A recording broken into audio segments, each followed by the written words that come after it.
Hello, everybody. I was about to say, and welcome back. And I'm like, wait, no, that's what I do after the break is over.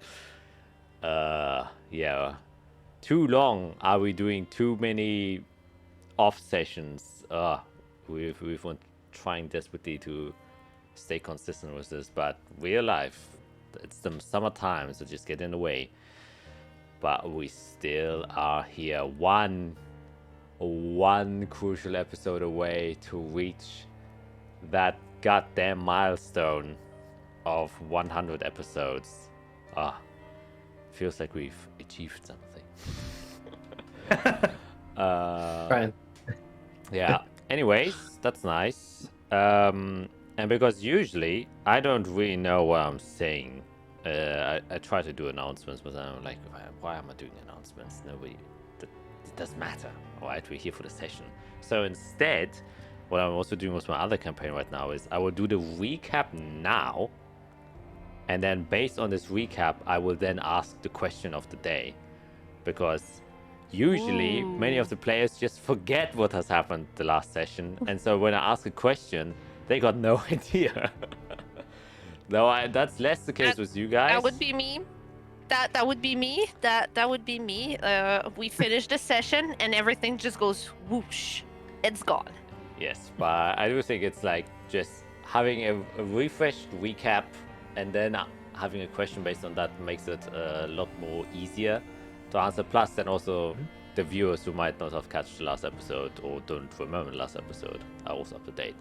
So, the quick recap, which really can stay quick because you guys, after you teleported to the ravine and defeated a tree avatar, made your way to a tomb of which you assumed to belong to maybe an ancient dragon from the empire that ruled this continent before.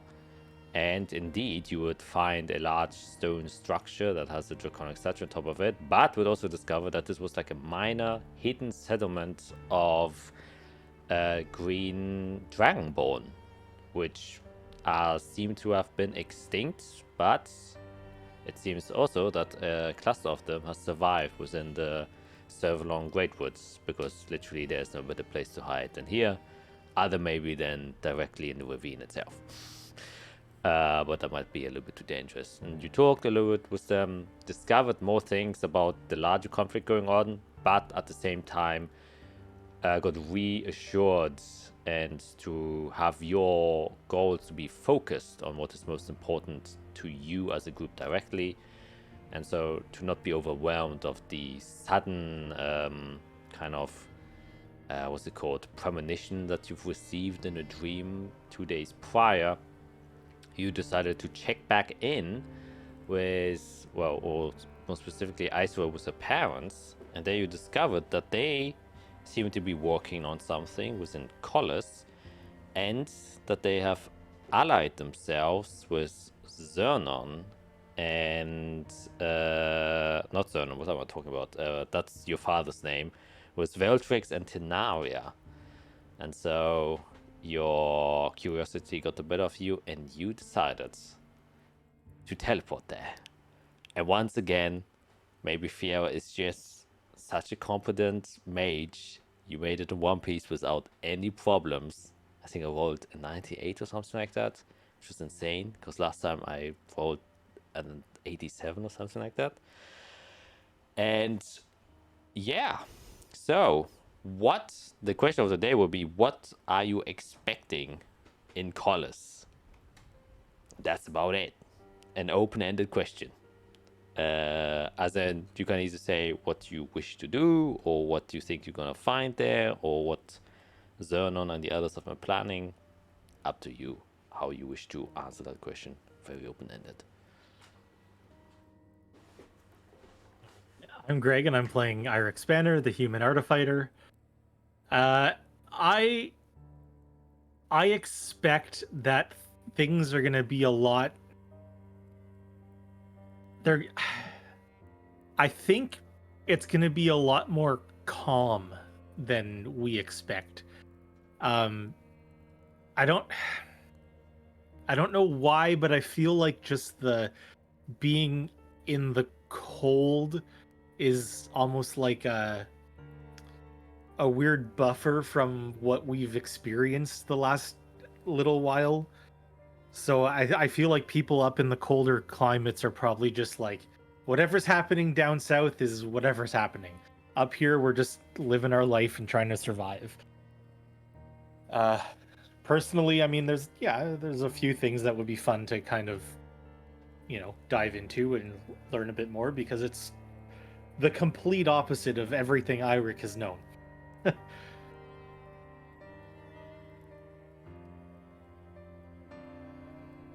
Cool. Yeah, hi, I'm Matt. I play Fiera, the wizard who can teleport wherever she wants without any problems anytime. She's that good. But yeah, Colas.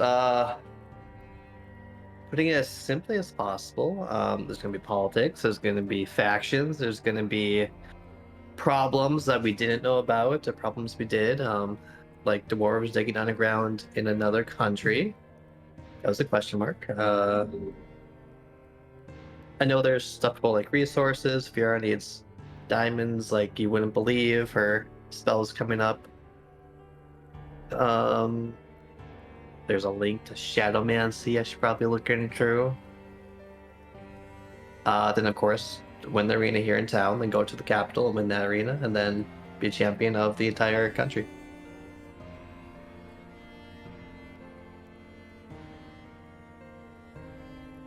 I am Skit, and I play Isara Leafina, the druid cleric. And honestly, I don't know. I have, for once in my life, I don't know. I have no answer. Literally, like I'm speechless. I always have something to say, and now I don't. I think it is part because I'm anxious to see what's happening with Isarel's parents, obviously. So I'm kind of hoping that like things are good and we're not gonna get tangled up into some sort of thing with them, although I do fear that it's exactly what's going to happen. Yeah, I'm gonna try. Isarel is probably gonna try her best not to get roped into a freaking fight in the arena. But who knows, if Fiera's persuasive enough, maybe she'll go along with it. Yes, and only one way indeed to find out. And that is by playing. So that is what we will do right after the intro. Let's go.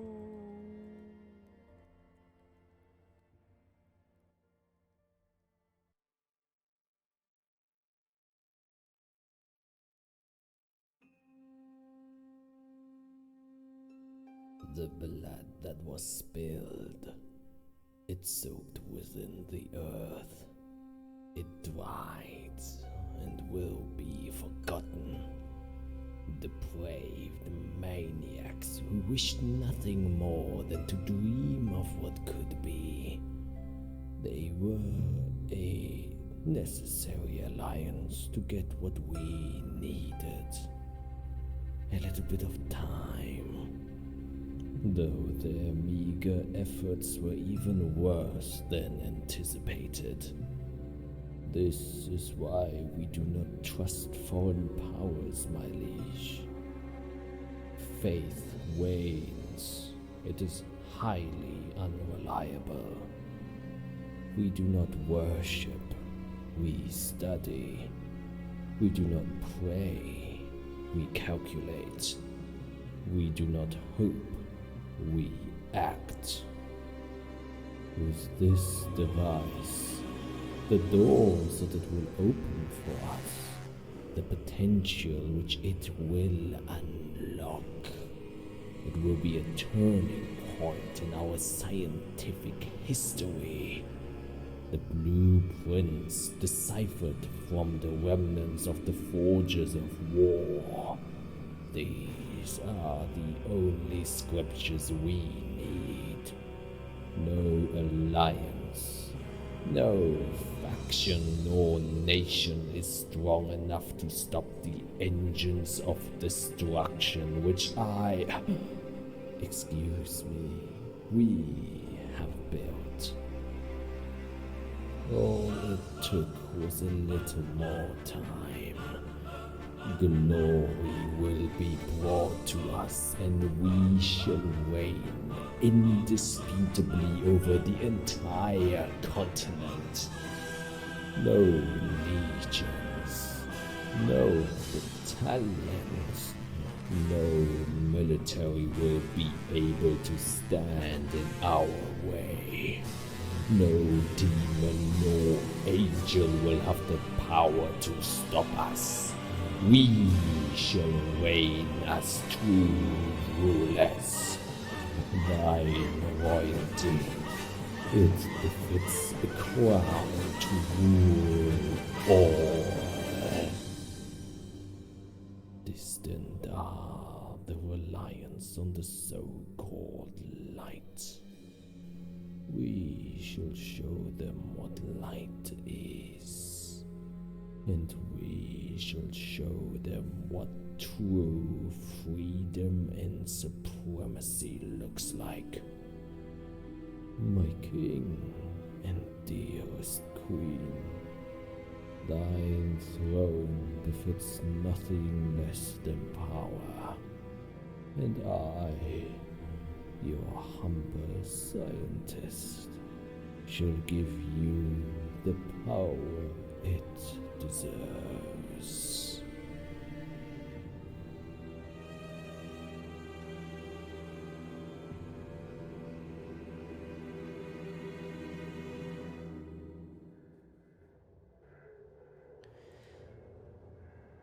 All right.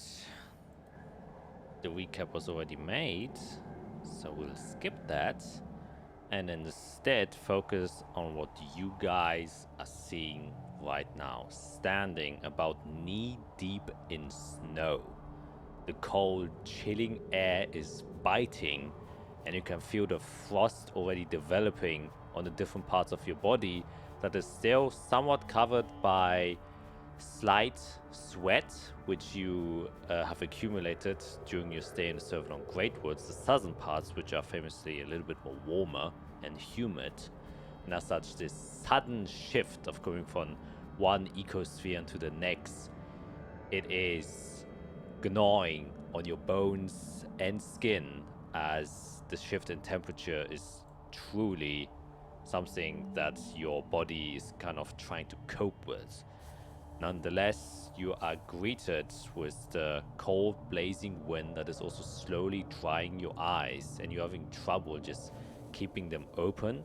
And the other thing is, of course, the blinding snow, which is reflecting the sun that is not fully exposed. There are several clouds still covering most of the sky, but there are pockets here and there where the bright light of the sun is crashing down, and any parts where it does hit the snow just brightly reflects off the white sheen surface and directly into your eyes, and you notice that it's very difficult to look anywhere where the sun is currently shining just because of the reflective property of snow. Eirik is obviously well prepared for that with your goggles, but the other two, you have to kind of cover your eyes with your hands just to create a pocket of shade so you aren't blinded. The other thing you notice is, of course, the heavy scent of salt as you're very close to the ocean, as you've discovered through researching and looking at the map of Hosvan. And very noticeable to you, a mile in front of you, you can see a thin stretched road within this plain of snow, and beyond that road, connecting different parts, a gargantuan wall of a city that you think to believe is Hosvan. So what do you do?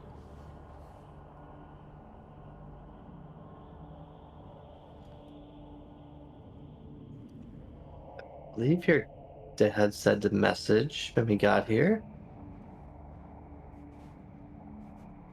I told him it would take a week, but I guess we're a bit quick.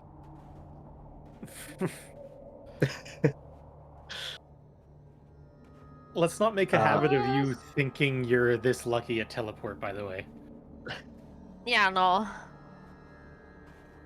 It's not luck, I- it's calculation and science and I love how the Champions Arena got renamed. Yes. I'm not sure. I also noticed that. I'm like, Hmm, what is interesting.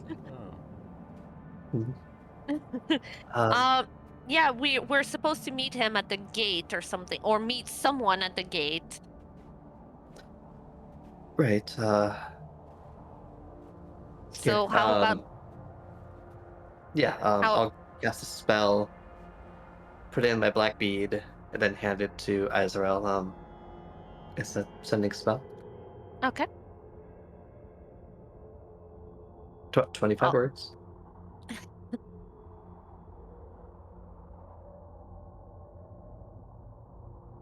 All right. I'll concentrate on the black bead.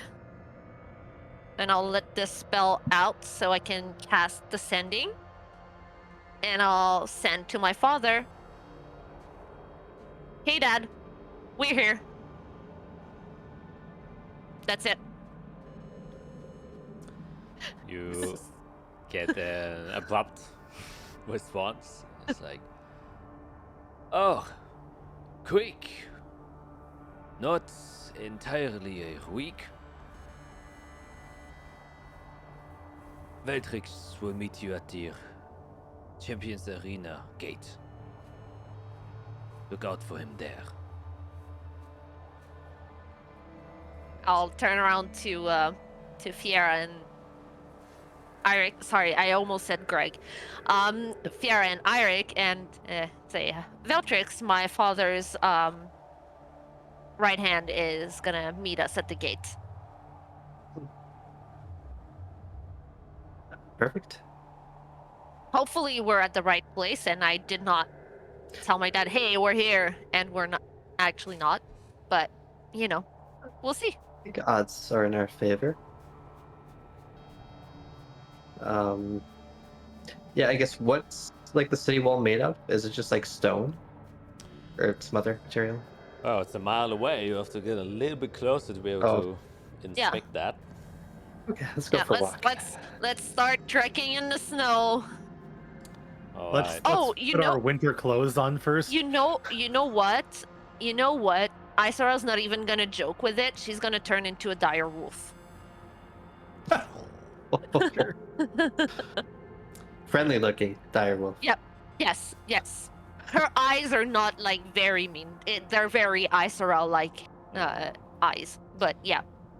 Yeah, definitely feel a little bit more comfortable in a direwolf form. Yup. Even then, you have to realize direwolf also isn't accommodated It's to not. Nope. such a Nope. climate, but still better than what you had before. While Fiera and Eirik, you did buy winter clothing for this occasion.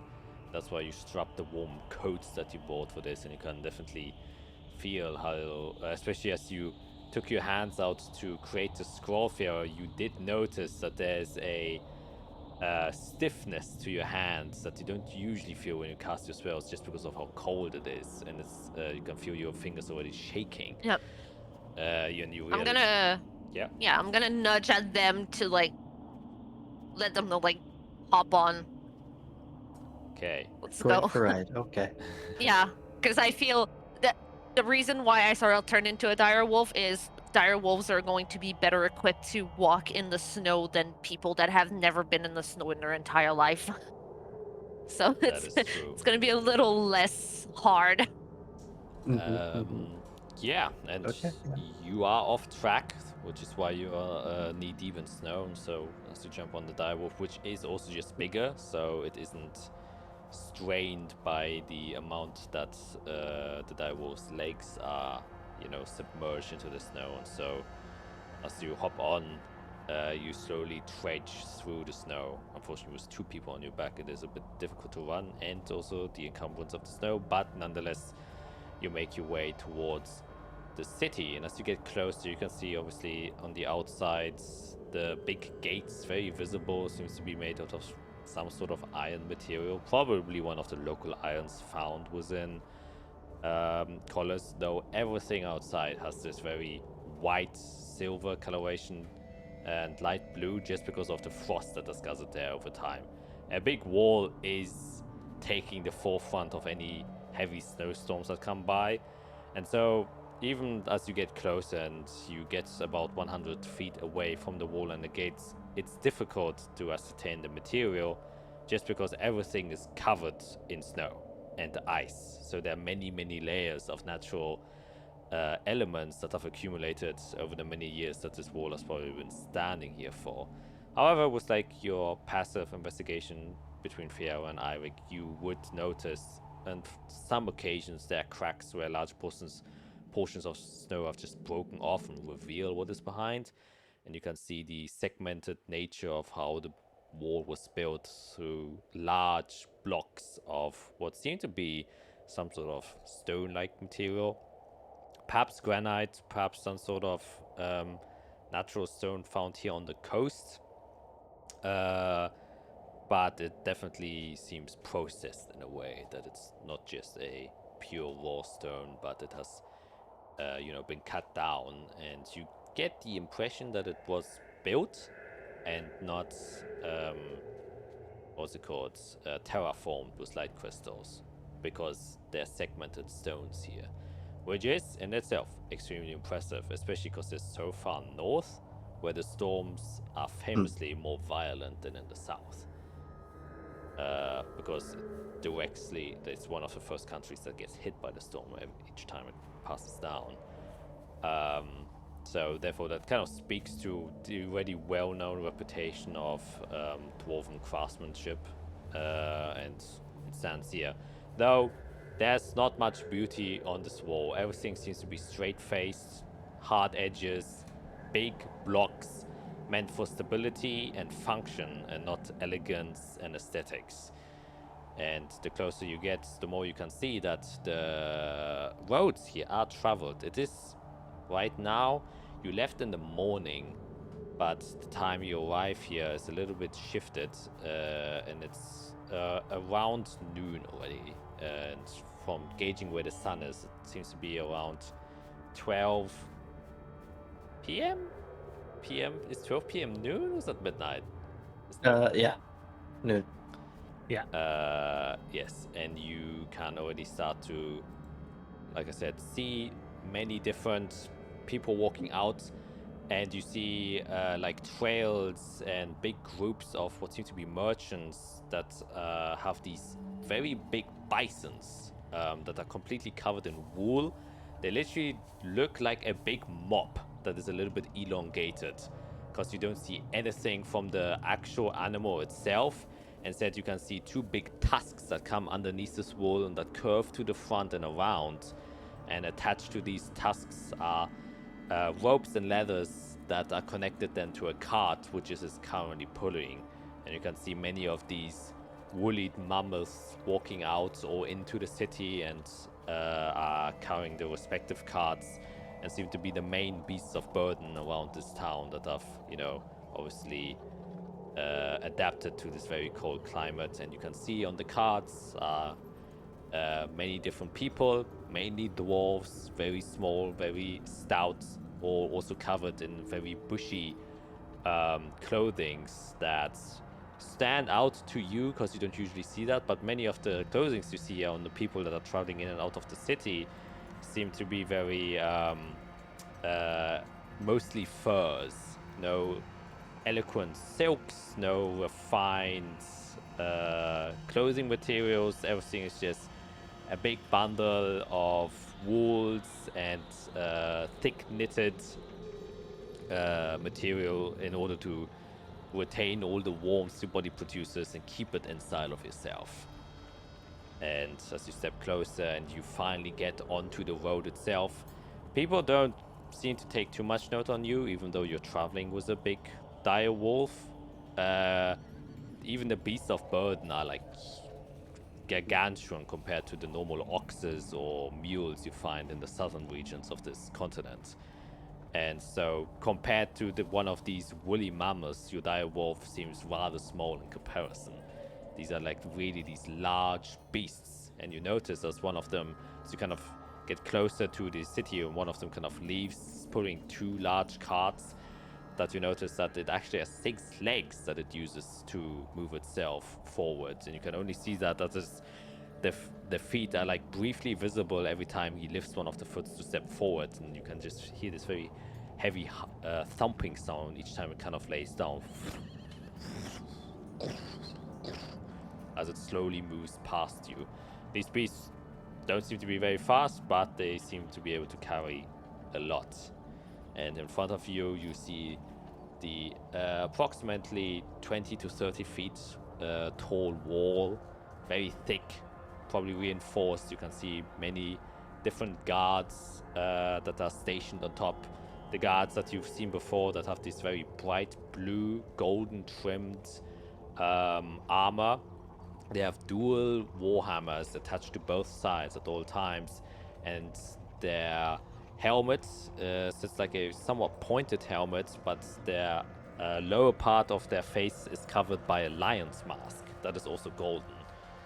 And these are the soldiers, obviously known as the Iron Lionhearts, the main military of Colossus, and they seem to just be keeping check there, and they're around 4, 2 flanking the sides of the gate, just kind of checking people going in and out and doing their usual rounds. What do you do?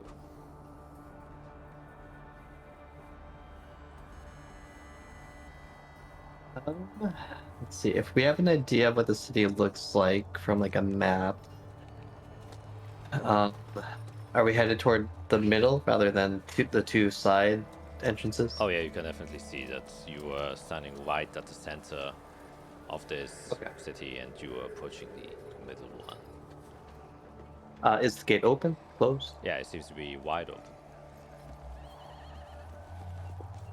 Well, I'll we can... slowly approach, not trying not to be too threatening in my direwolf form, and trying to keep an eye on the people that are maybe patrolling around and see like if there's anyone trying to look at me or anything, and trying to decipher a little bit like what's the mood around. Yeah, I'll make an insight check. Okay.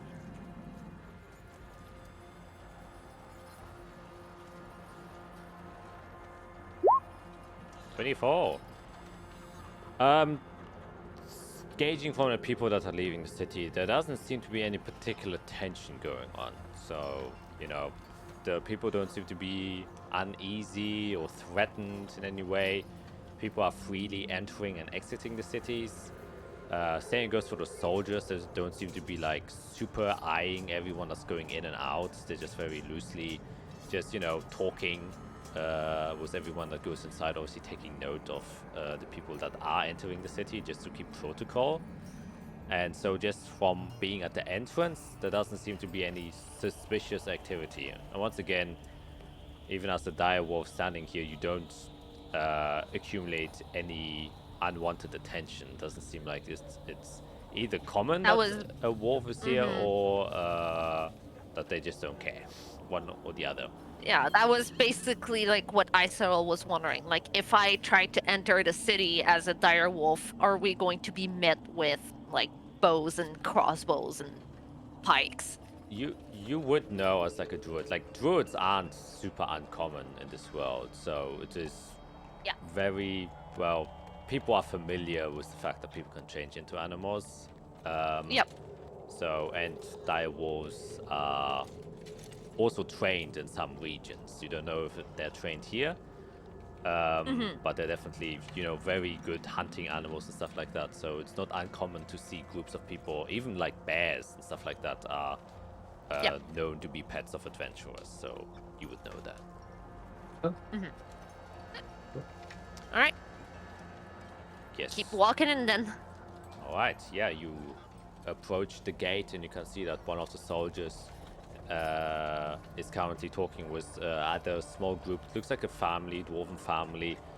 You can see one female dwarf that is around 3.5 feet high, very broad shoulders. You can see that has very long sideburns coming out, very bright yellow color, which seems interesting. That kind of flocks over a big scarf she's wearing, and you can see she's accompanied by 3 small dwarven children who literally just look like big fur balls that have been covered in like a coat, and they're just kind of standing there. You can only see their hands are like slightly sticking out by the sides, and they're kind of like playing with each other, and they're kind of bumping into each other and stuff like that. Looks very cute. Like Totoro. Yeah, kind of like Totoro. There's these 3 little balls running around. You can see she has a big smile on the face and talking with one of the guards, and the guards just kind of ushers us in, and then you kind of are next online. You can see the guards kind of talk to you. Oh, all right. Well, who do we got here? Name, purpose for your arrival, please. Yeah, I guess in Dwarven, I'll say good afternoon. I am Fiera, this is Eirik, and our wolf friend here is called Izrael. Alright. We're here to meet some friends and probably try to do some business, and probably won't be here too long. Alright. Are you enlisted in any of the adventuring guilds, mercenary guilds? Are you a common troop known? Sort of. I guess we travel all over Chaldeus. We're the Fate Weavers. Fate Weavers, alright. Rings a bell. Anyways, here's so many days. Oh, do I chrono ship that? No, I won't. Lot of names come by. Most of them sound familiar after a time, but yeah, alright. Very well. Do you know approximately maybe how long you'll be staying here? I don't expect it to be longer than a Voss. Oh, alright. You got a name of your friend you staying at? Have you heard of The Feltry? wolf. The wolf is going to say, Cernon Leafina. Oh, alright. Hey. Got you there. Thank you very much. Well, have a pleasant stay. Enjoy Hosvan. Wonderful. If I may, is Winsburn here? The marshal? The Marshal Winsburn, I don't think at the moment. He comes by a couple of times, but I think at the moment he's not stationed here, no. Okay, just wanted to see. Thank you. No worries. Alright, next one. Hello. And then he just continues his usual protocol. And as you step inside, you see the inner cities of Hosvan, and it is different than your usual Azathian fare that you've seen. And the first thing that is different is just the buildings seem completely a different style completely. You know, the Azathians usually are very pointy and tall, and there's always a certain aesthetic that comes with the buildings being built, and even different sections are always built with like like an artist had an intention behind it. Here, everything is truly function, just big blocks. The only kind of stylistic things you get are large paintings and murals that have been drawing on most of the walls here, and the other things are like a lot of banners and flags that seem to be holding many different coats of arms, emblems, and icons of probably guilds, factions, or maybe other adventuring groups. Seems to be a big part. And the entrance that you kind of step into, you can see a lot of carts being placed here. There seems to be one den where there are like 8 of these fat beasts of burden that have been currently tied to a post and they're currently feeding. A lot of people are just mingling around, and kind of nice for you is that you have a pretty good view over everything, because the majority of the crowd is like a foot or 2 feet smaller than you guys, so you can just look over most of them as you see just these small squat humanoid creatures just mingling around, and you have a good overview of where the masses of people have gathered. You can see many market stalls are placed all around the town that are selling a variety of goods, ranging from clothes or simple groceries, some tinkered stuff, just a big mix of dwarven culture being sold here. And the other thing that you notice, and now you kind of get a sense why people weren't so afraid of probably Isol's form, you see other big wolves being accompanying other what also seem to be adventurers, though they have a different coloration. They are like bleach white, and they have like these icy blue eyes, these wolves, and they seem to be like a variant of a normal dire wolf. And you can see like a group of 4 to 5 adventurers. One of them is a half elf, 3 of them is a dwarf, are dwarves, and the other one seems to be human, and they are currently being accompanied by this large white wolf, and it also has a saddle on its back. But it's not the only one you see. These large wolves also stick out from the crowd of mainly dwarven people.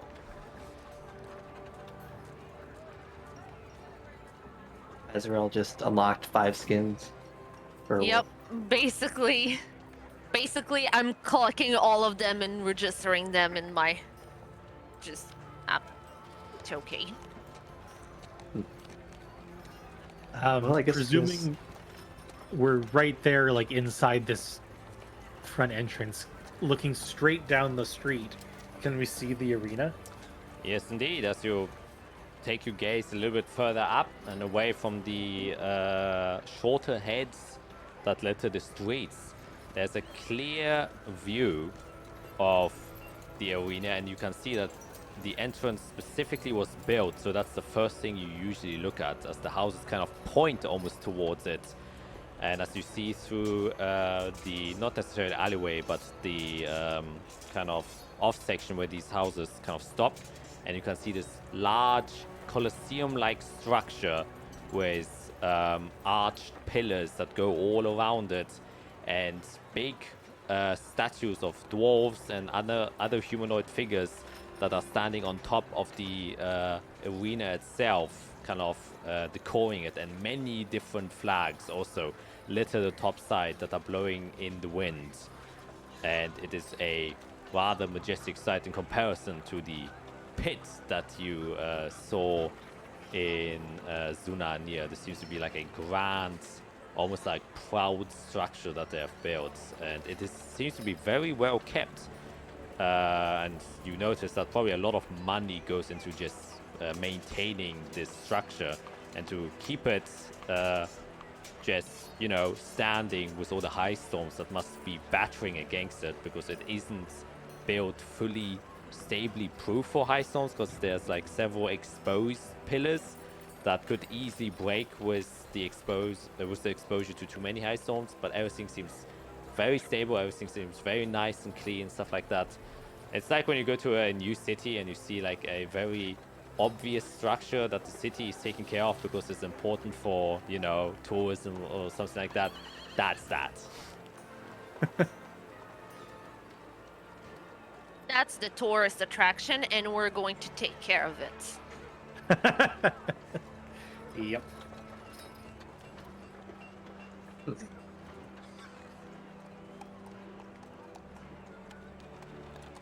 I don't know what just tooted in the background, but someone was very happy in that city.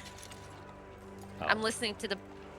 Yeah. Oh, There's tooting in the background.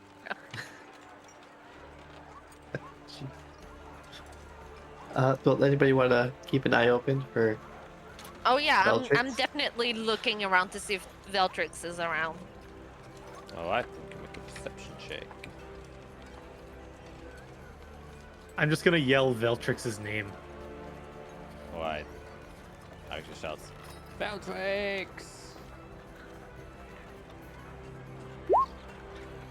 Perception, 19, alright. Yeah, you hear Eric start just shouting out for Veltrix. And you look around. You're just kind of standing and mingling here as Eric shouts. You can see like a couple of people look towards him, but then just continue moving on. And around like after 5 minutes or so, you do see a figure that once again is also taller than 80% of all the other figures here. A human man coming towards you, human half-elf,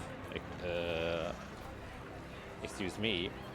And he's wearing a little bit different armor from when you first saw him. He had like these light studded leather armors the first time you met him, but he now has like this very sleek, almost black, form-fitting armor that isn't studded anymore, and he's like many belts tied around it. A hood kind of covering most of his head, but you can see the inside of the hood has like also this fur coating, so it's still warm. And you can see he has these hand braces that also seem to have like fur to keep his wrists and everything clean. But his hands are free, he isn't wearing any gloves. And as he's kind of walking to the crowd, and obviously he hears Irik's calls and he kind of waves towards you guys as he then slowly makes his way towards you and says, well, if it isn't the Fate Weavers. It's been a long time, isn't it? Quite a while, yes. I'm gonna nuzzle his wrist.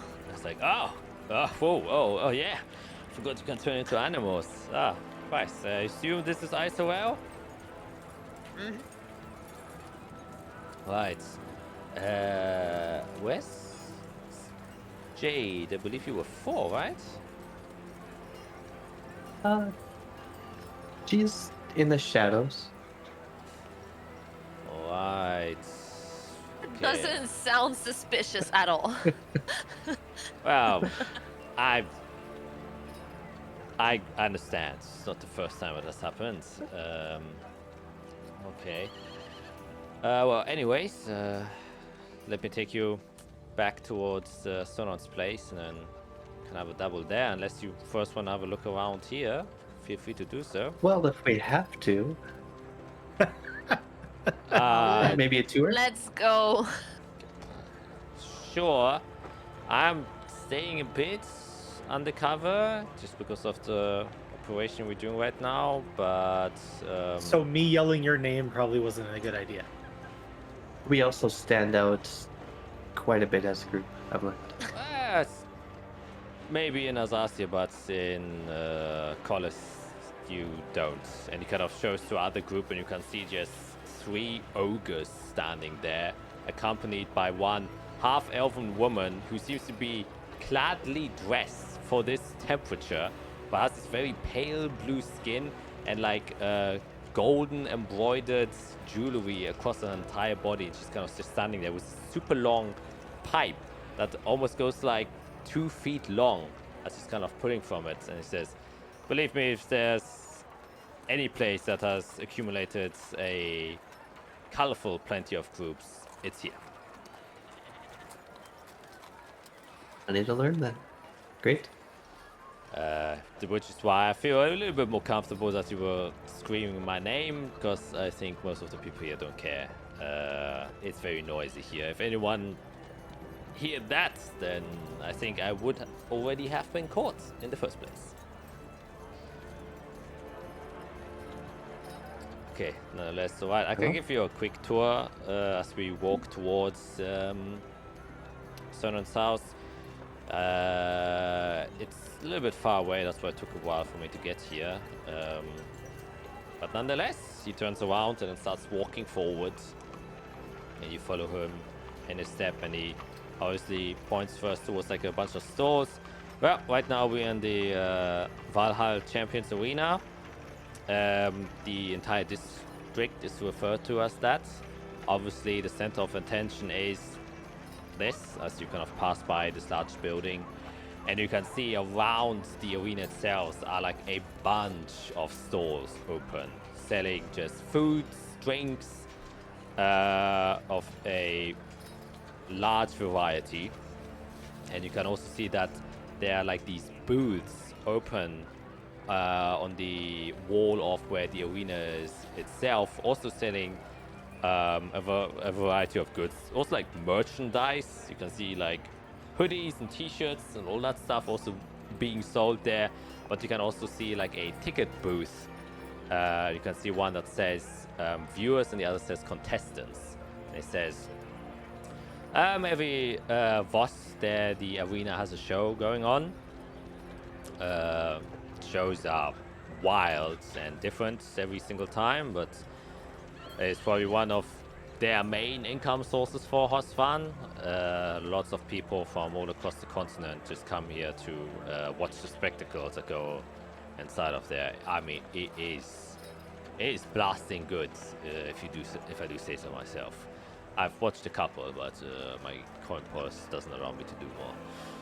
Anyways, behind it, there's a large building that you should probably see. It's the second most, how should we call it, obnoxious building for the eyes at least.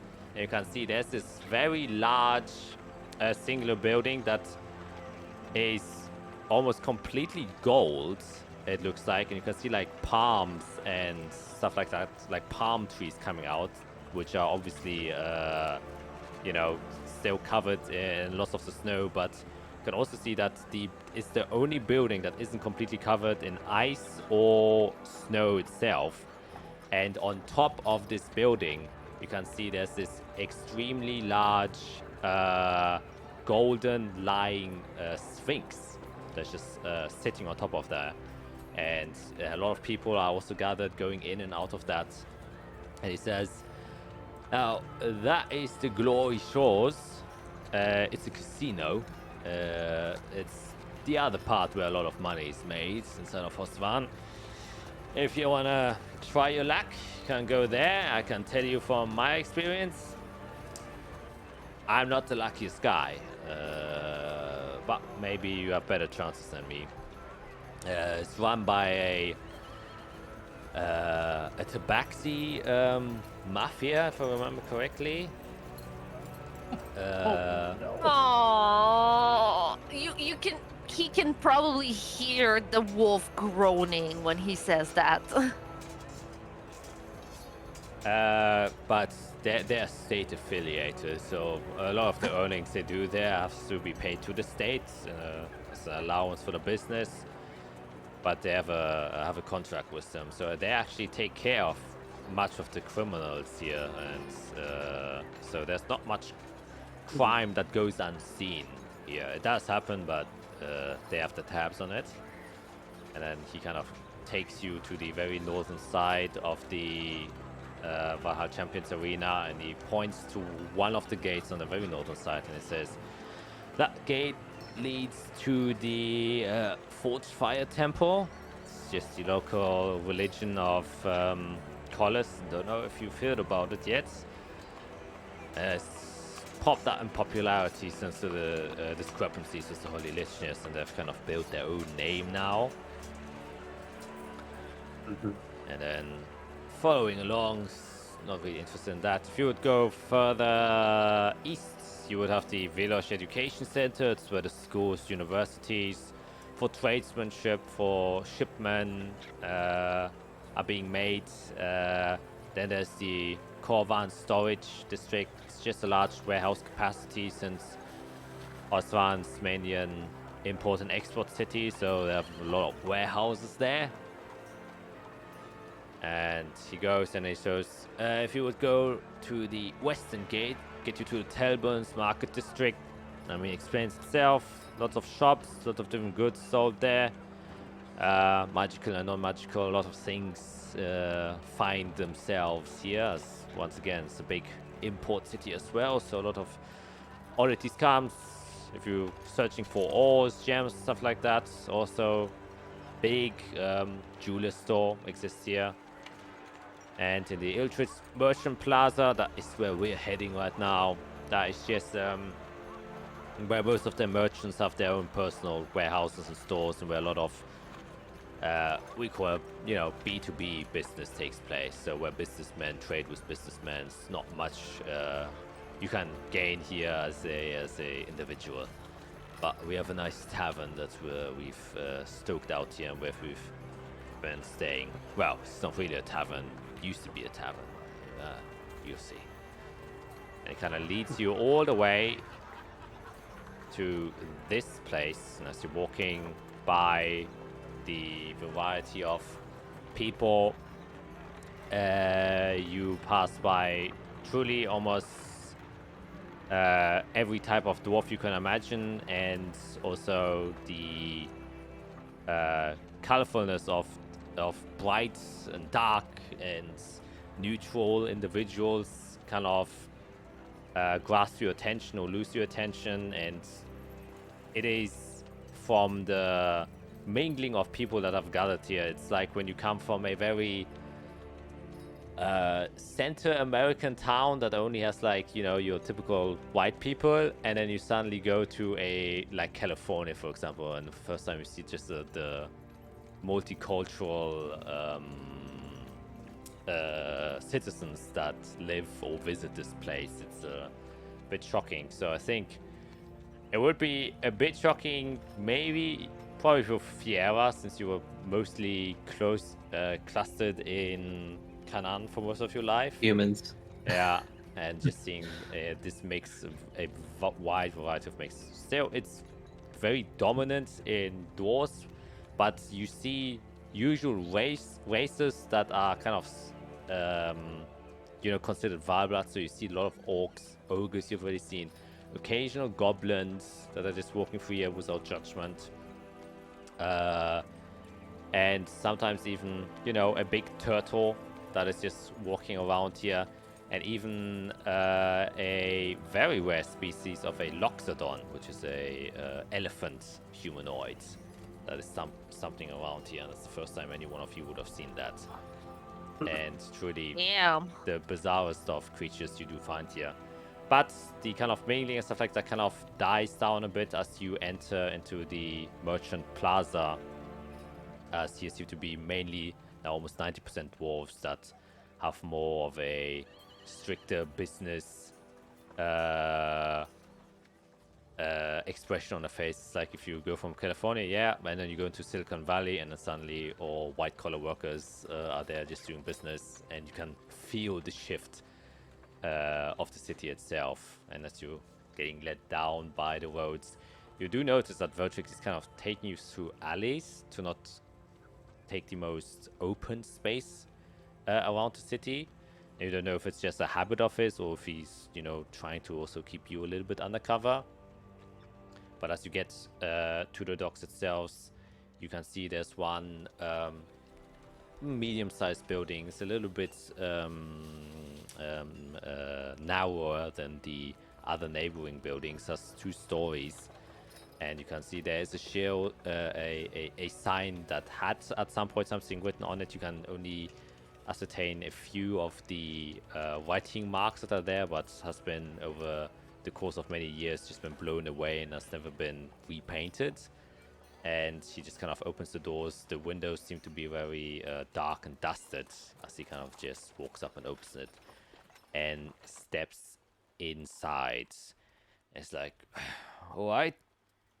Well, welcome. This has been our stay for most of our time as we were staying here, and where, well, we've been keeping a close eye on Zernon, which I've learned to discover is your father. I swear, it was a lucky coincidence that we found him.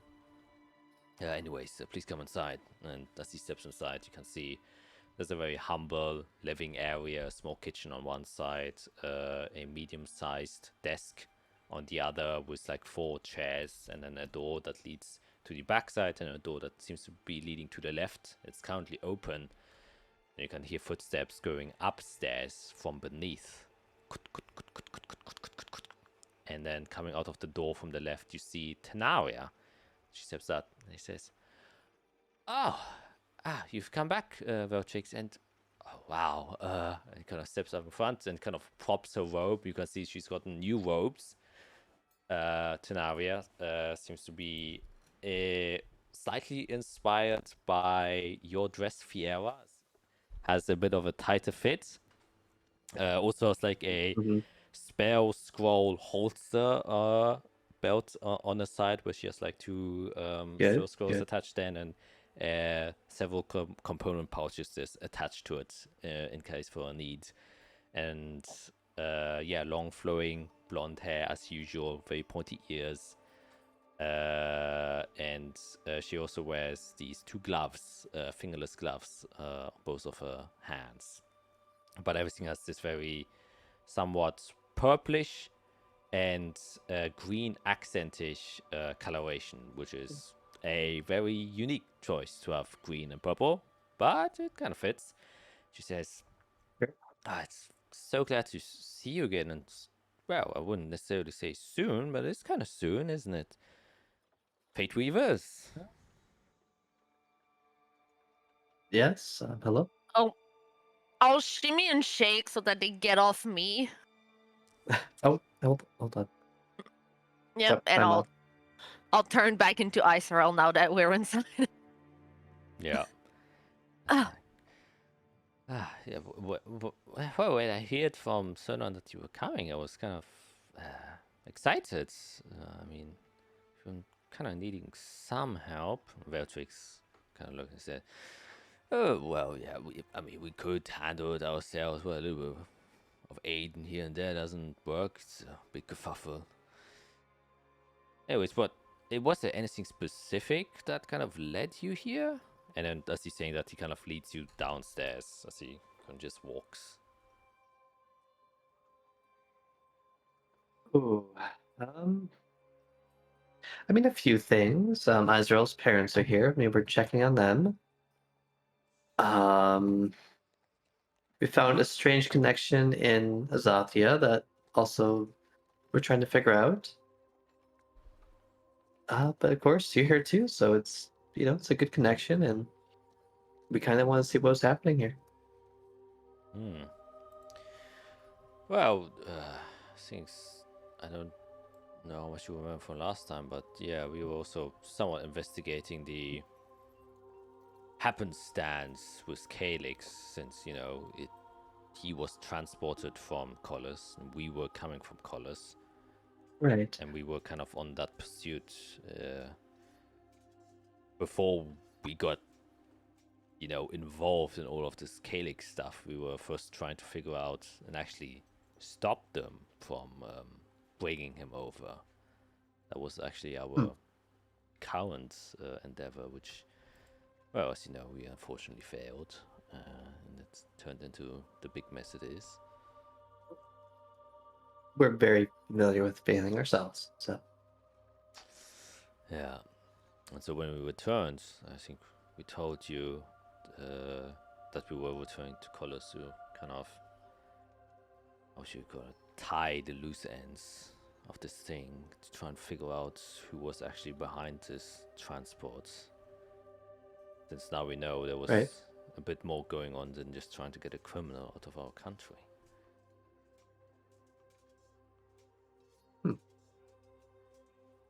Well, yeah, I can safely say we have no idea about the politics in that situation either, and we're kind of confused by the way things are turning out, because it seems like Coulson and Azathia were going to work together, but now that's more tenuous, or more Coulson on their own. Yeah. Well, maybe Cernon can explain it a little bit better than I. You just do the tasks, and as you kind of step down the stairs, it just leads into a normal basement. Second door opens up, and you can see a larger room. Seems to be similar to a dining room, just that there's a big, large round table in front, and there are lots of notes and cards on it, including a city card. And that is the table you would have seen Isarel when you was crying, where you saw Cernon the first time, where he was having this conversation, and where you noticed that Veltrix was with them. And there's two other doors that seem to go out of this room as well. the one door you remember where Sonon went through to see your mother. But you can see Sonon's already sitting on one of the tables and obviously stands up, sees that you're there, and just says, Heuser. I'm gonna jump in my father's arms. Yeah, I'm and just jumping in there. kind of takes a big embrace as you're there and kind of just holds you tightly for a moment, takes a deep breath in, and then releases you after a quick second and says, it is so good to see you again. And your friends, of course, too. I'm gonna be holding him a little bit like by the shoulders and then kind of like observe him and trying to like look at him, and I'll be like, how are you doing since, you know, I have the attack? recovered well. No need to worry about me. Your mother, however, doesn't seem to be taking the weather here very kindly. She's been sick for the past seems to have caught a rather strong fever for the time being, but she's been... Is she resting currently? Yes, she's in the other room. Okay. I've been I'll taking wait good care of her. before I go and see her, then I'll let her rest. Yes, sir, please sit down. You must have just arrived, assume through means of teleportation. I was not aware that you were able or capable of such things. Tiara has been very impressive with her her abilities right now. She's been able to transport us quite far. Well, to say the least, that I am most impressed. That spell, I believe, is considered once mastered, that you belong then to the ranks of Archmage. All good ideas in her head, because she's not going to be able to walk out of the room. I mean, celebrate the skills you have acquired, is what I say. That's what I used to do with my infantry soldiers in my division. For sure. For sure. Anyways, please take a sit. Now, if you would be so kind, maybe get us some tea? Oh, yes, of course. I've been actually trying out some different brews because I've been killing a lot of time. And she kind of goes back upstairs, starts preparing a tea, and sees Zonon just kind of, so, what's the purpose of your sudden arrival here? I know it's nice to see you and nice to have my daughter back into my arms, but I assume you're not the kind of people to just go across the continent just to have me see my daughter. We do have ulterior motives, but I have to say that the perspective of being with familiar faces was definitely a very high deciding factor. After traveling for the past, I don't know how long, and just being unsure of who we can trust and who we can count on, it just felt natural and needed to come over here. First of all, to make sure that you guys were all right. But also there were a couple things that we did want to look into.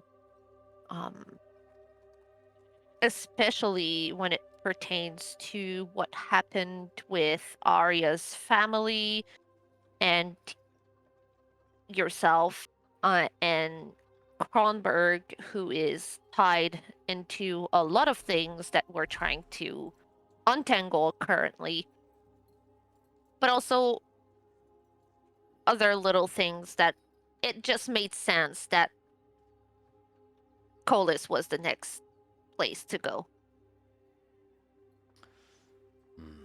All right. Well, I think if you make sense that if you continued following those leads, you would end up here. I mean, it's the reason why. Well, we came here. Well, one for hiding, but also because I knew there was a connection between Kronberg and the ruling party of Colors. One of the things I've learned. Alright, well, I hate to get you all involved again, but if you voluntarily came here for that, you sure you want to dabble yourselves in this? I mean, you had so much on your plate, maybe just take a time off. Well, we were able to push the Blood Order at bay, and Kronberg was heavily involved in that. But the problem is we know that it's just temporary, and they're most likely gonna try to, do something. And he's been enmeshed in a lot of things that we're trying to make light of, so that the Azathia families can, deal with him accordingly, first of all, but also because it does there's a lot at stake here with him. He's involved in a lot more things that we ever suspected, and a lot of them are to the detriment of Azathia and probably the entirety of Chaldeus, honestly. So we're just trying to make sure that he's, not going to pop back out, but also, yeah, there's just a lot. The things I've discovered about him in the past few Voss has made me rethink my entire life, honestly.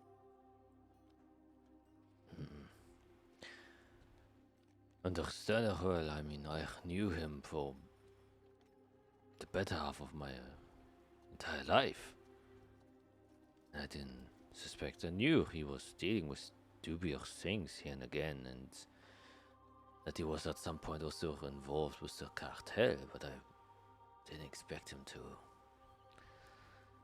how should we call it, slide off the rails that much. It is truly disturbing.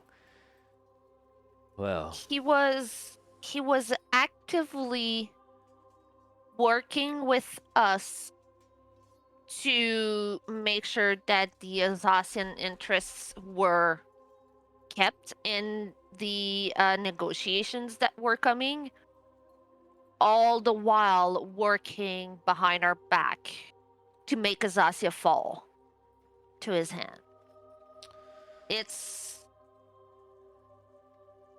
very disturbing, and to think that, he also was able to frame the Einsights for what happened to you and, put innocents behind bars. That is a big motive for me to get after him, because Arya doesn't deserve to have died in shame, and her family doesn't deserve to end their life behind bars for something that they didn't do. yes, that is going to be a... It's going to be a tricky one to do. Something that has been troubling my mind as well. Yes, if we are somehow able to get Kronberg to confess, we can definitely at least diminish the potential sentence that we will receive from the courts. I visited them in jail. I visited them and I spoke with them, and I let them know that I would try to, I don't know how, but I would try to do something to help them. I did not promise that I would make it right, but I said that I would try. It's the least I can do. Alright, well, but before we can deal with that, we have to deal with Kronberg. And he's been involved in some big plans. He was the middleman between all of this, the connections between Colors and the Holy Blood Legion. Yes. He was the individual who allowed Calyx to get into Zunanir in the first place. That one Makes still, sense. yeah, that one still boggles my mind, like how he convinced Collis to willy-nilly just transport such a high criminal to show him off and then just let him loose. Well, it is, from what we've found out, part of the operations were Collis had in connection with the Holy Blood Legion. They had a direct contact with Ulfriedrich Septimus, and this has been a brewing plan for quite some time now. The presence of Calyx was already well known amongst the people who, knew of the tragedy that happened, and obviously the fanatics that, now we know as the Holy Blood Legion were, saw Calyx as a sort of messiah and wished to use him. And Kronberg was the one that was communicating between the throne here in Collis with the Holy Blood Legion. The meeting you took place in Eisacher with the Chrysalis, that was a front that he could use. He's the one that was pulling the strings of what was told as propaganda to the civilians. Civil focus was on this new agreement that would be made with the Chrysalises that would change the creed. And so nobody cared about that this high-profile criminal is being sent from one border to the other. A perfect cover-up, so to speak. But the purpose of why this was done, obviously the Holy Blood Legion wanted Calyx, and so they had to give something in return, but I do not know yet what it was. All I think from the bits and pieces I found from when Veltrix was trying to track down Kronberg here is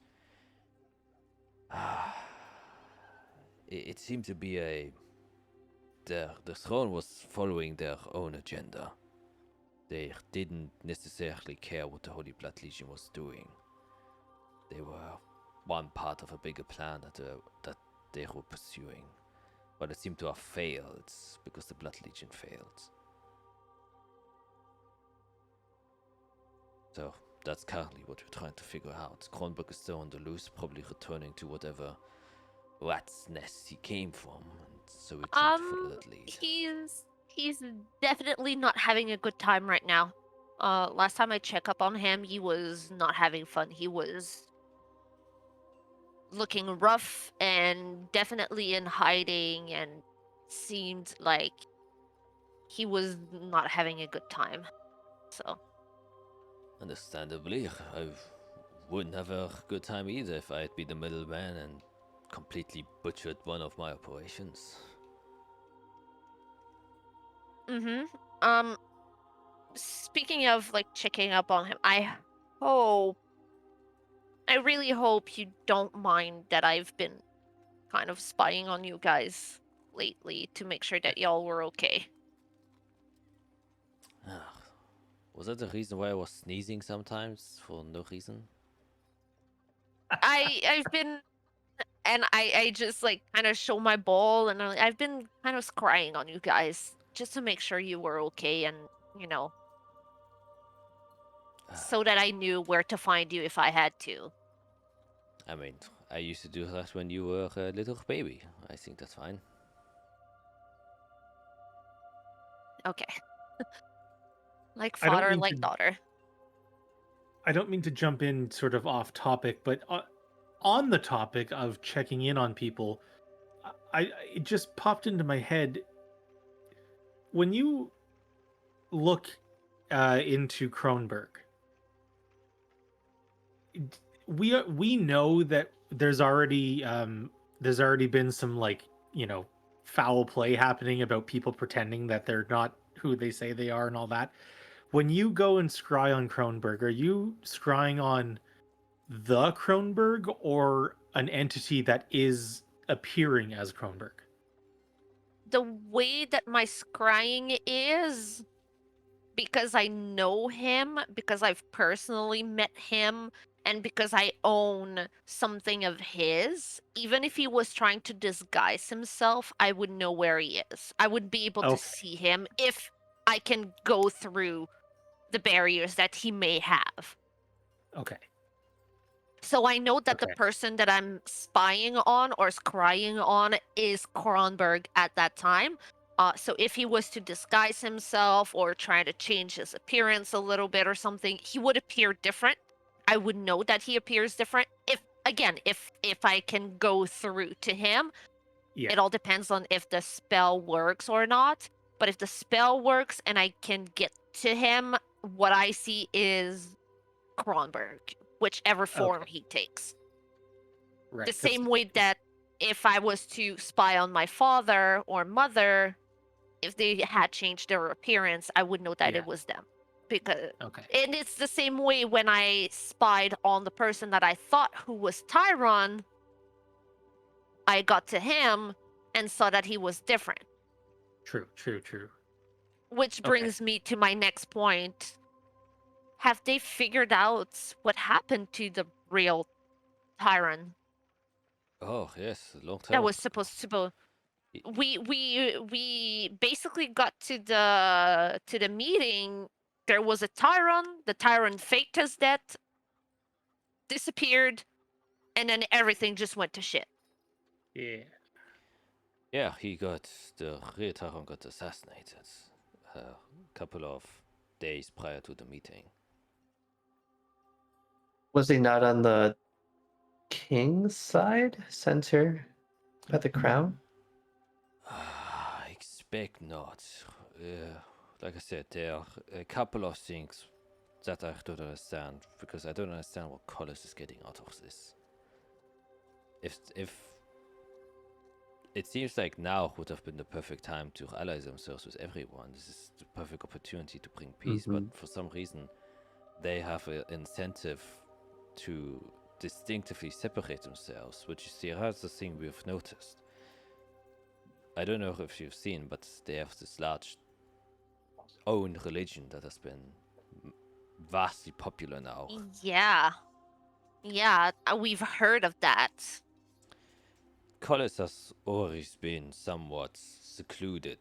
It's just the nature of the landscape and their location that they're a bit stranded off, and just culturally dwarves like to stay by themselves. However, when the kind of separation with the Holy Religion started to happen, this religion just popped up almost seemingly out of nowhere. It existed beforehand, but it got pushed quite heavily, and now almost, I believe, was like a tool of propaganda to distinctively separate themselves from the Holy Religions.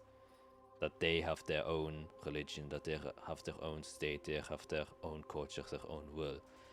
It's like a direct offense to what the Holy Religion is. They wish to be independent.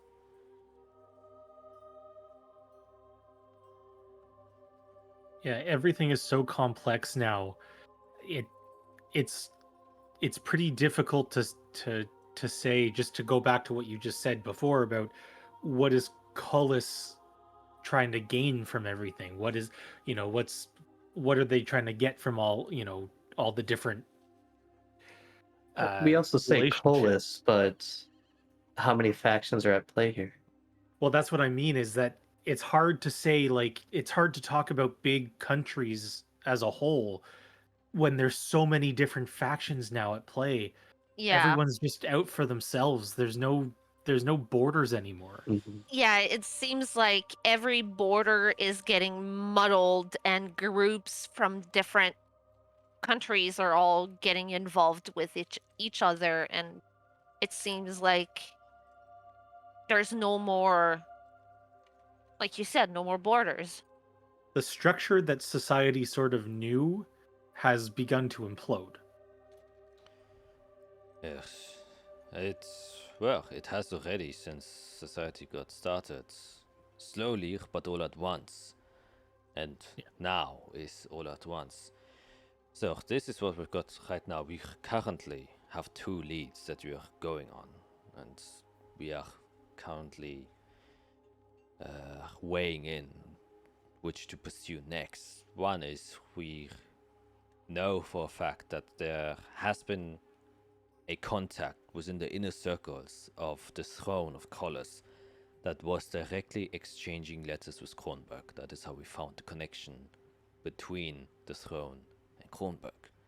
So whoever it is definitely a high-standing member within the Council of the Throne. Whether or not the throne is aware of this, we do not know. The other strange coincidence that we also managed to figure out is that there has been a new counselor within the throne. And obviously we suspect that this counselor, we do not know who it is yet, but that this sudden appearance of another member who now belongs to the council might be the one who has been sending these letters. And, well, we've heard from different sources that since this new counselor appeared, that the king and queen have been showing odd behaviors, as in enforcing stricter rules, stricter laws. But once again, we are not confident that maybe this just might be a result, since it also laps over with now they have a reason why they are going so strongly against the Holy Religions. So this strange behavior might have been already something they've been planning all this time, and now they're taking the opportunity. So we are in a little of a kerfuffle there. So, the 2 leads we have is there has been a strange package that was delivered to the throne. That is what we managed to find from one of the letters we intercepted that was supposed to go to Kronberg. It was very vague, we didn't find out much, and the letter unfortunately burned itself up, but it did mention that a package that was delivered to the throne some time ago, and that they were viewing to maybe send a new one. And while investigating that, Veltrix, he was kind of standing by the side, and he says, yeah, well, we were kind of following the trail of what Calyx was all up to. And as I was following this thread, I then got involved with this Kronberg thing. That's how I got into contact with Cernon here. Since we kind of stumbled upon the same threads, and then I got into contact. And apparently there is a cult inside of Hosvan. A very subtle underground cult. They don't do much, but when I was investigating the things with Calyx, I believe that they were the ones that probably were behind the Calyx thing. That they have some sort of information about Calyx that the people use to as leverage with the Holy Blood Legion. And we also believe that they are the ones who are responsible for this package, whatever this package was or is. So with Calyx gone, their goal most likely shifted. If they were responsible for Calyx and knew about him and were the ones behind him, and we personally took care of him. Well, Fiera took care of him, but I mean, we took care of him. That probably shifted their plans of action, and they're most likely a little bit more desperate than they used to, which might not be good. That can be dangerous. Yes, it's we aren't quite sure the things we found out is they're known as the cult of frozen blood.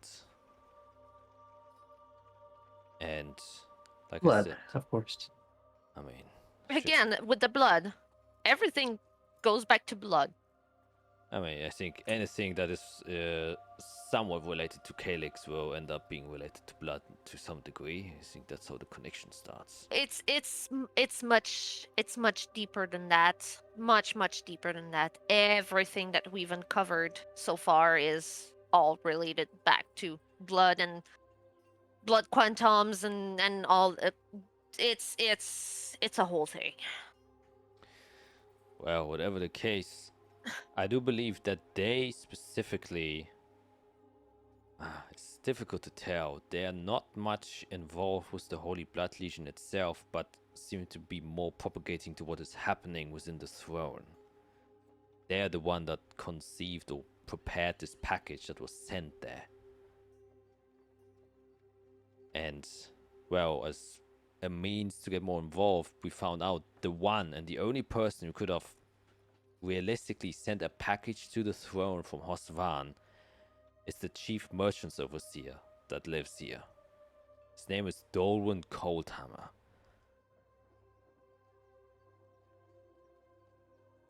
But he's an isolist. He usually stays within the noble estates, and getting to talk with him is near but impossible. However, there's one way we can do that. Can we get a spell check on the name, please? Yes. My assistant. Oops. That is wrong.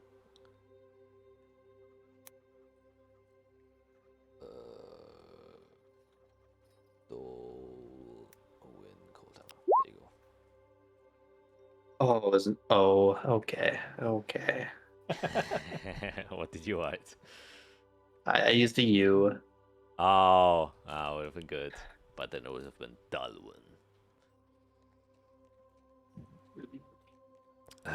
So the speculative easiest way is he's a big fan of the arena, and he goes there every single time it's open, Mhm, and he watches it.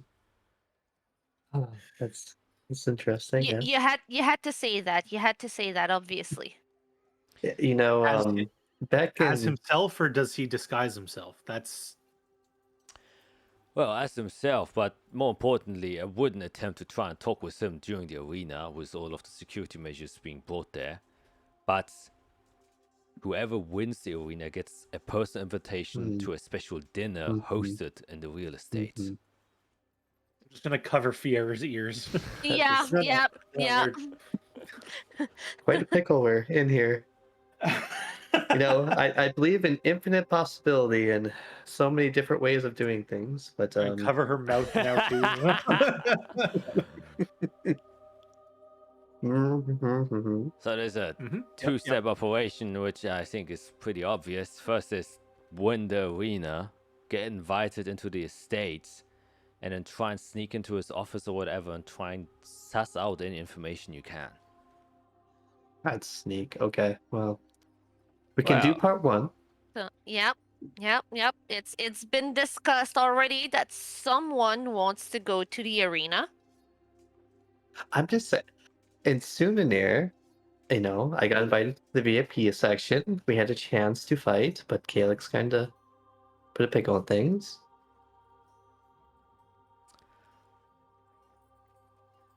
yeah. But yeah. Let's hope that doesn't happen again.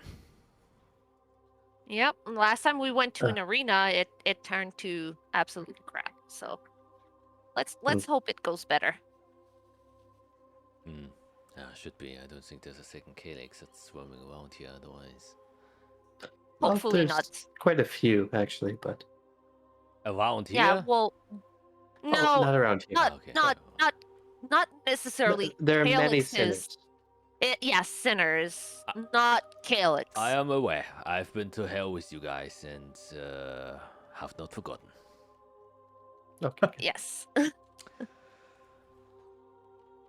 The other hint that we have is the propaganda that we've been talking about. And we don't know how, what ways this is related, but the Forged Fire religion, known as the Forged Fire Doctrine, is obviously something that's very suspicious. It isn't directly connected to Kronberg in any way, but it is part of a more heavily militarized focus of Colas. Doesn't seem like it from the outside, but the Forged Fire people are actually their own militia. They aren't just priests with holy words. These are clerics that are specialized in combat, at least in certain ways. They were actually developed as part of a war that they were doing with a underground tribe, and they were specialized to fight against shadowmancy.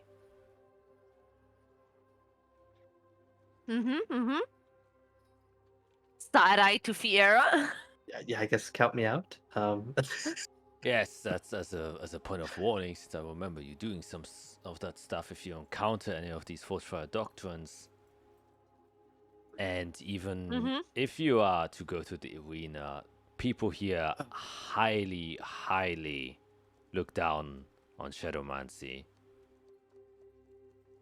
And you gotta be very careful.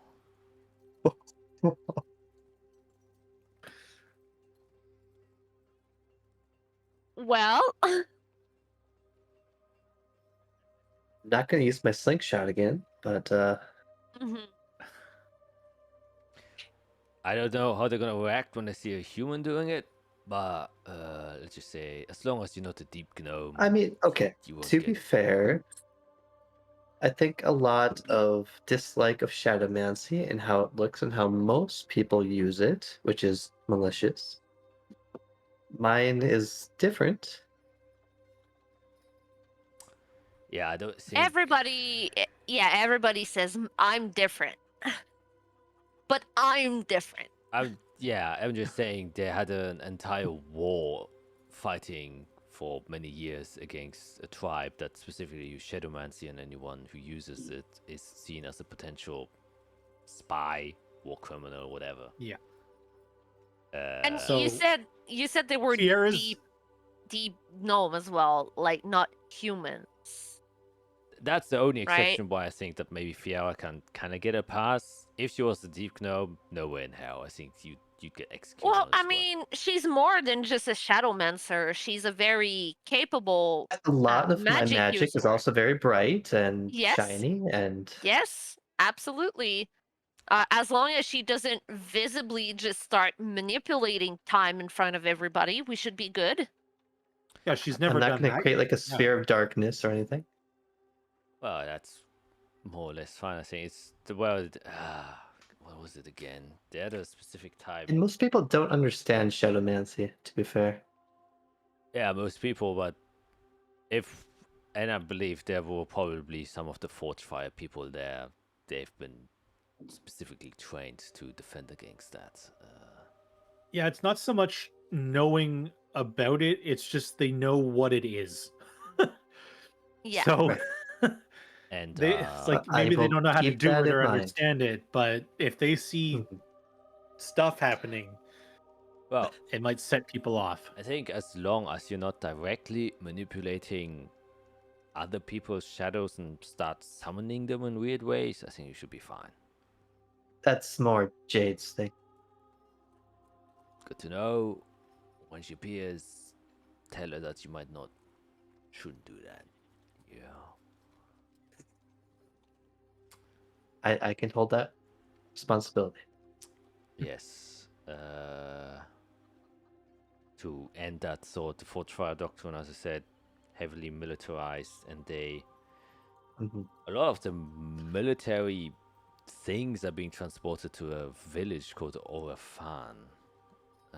And a lot of the exports come from that village. It's on the western side of Collis. It leads across the crossing in order to get there.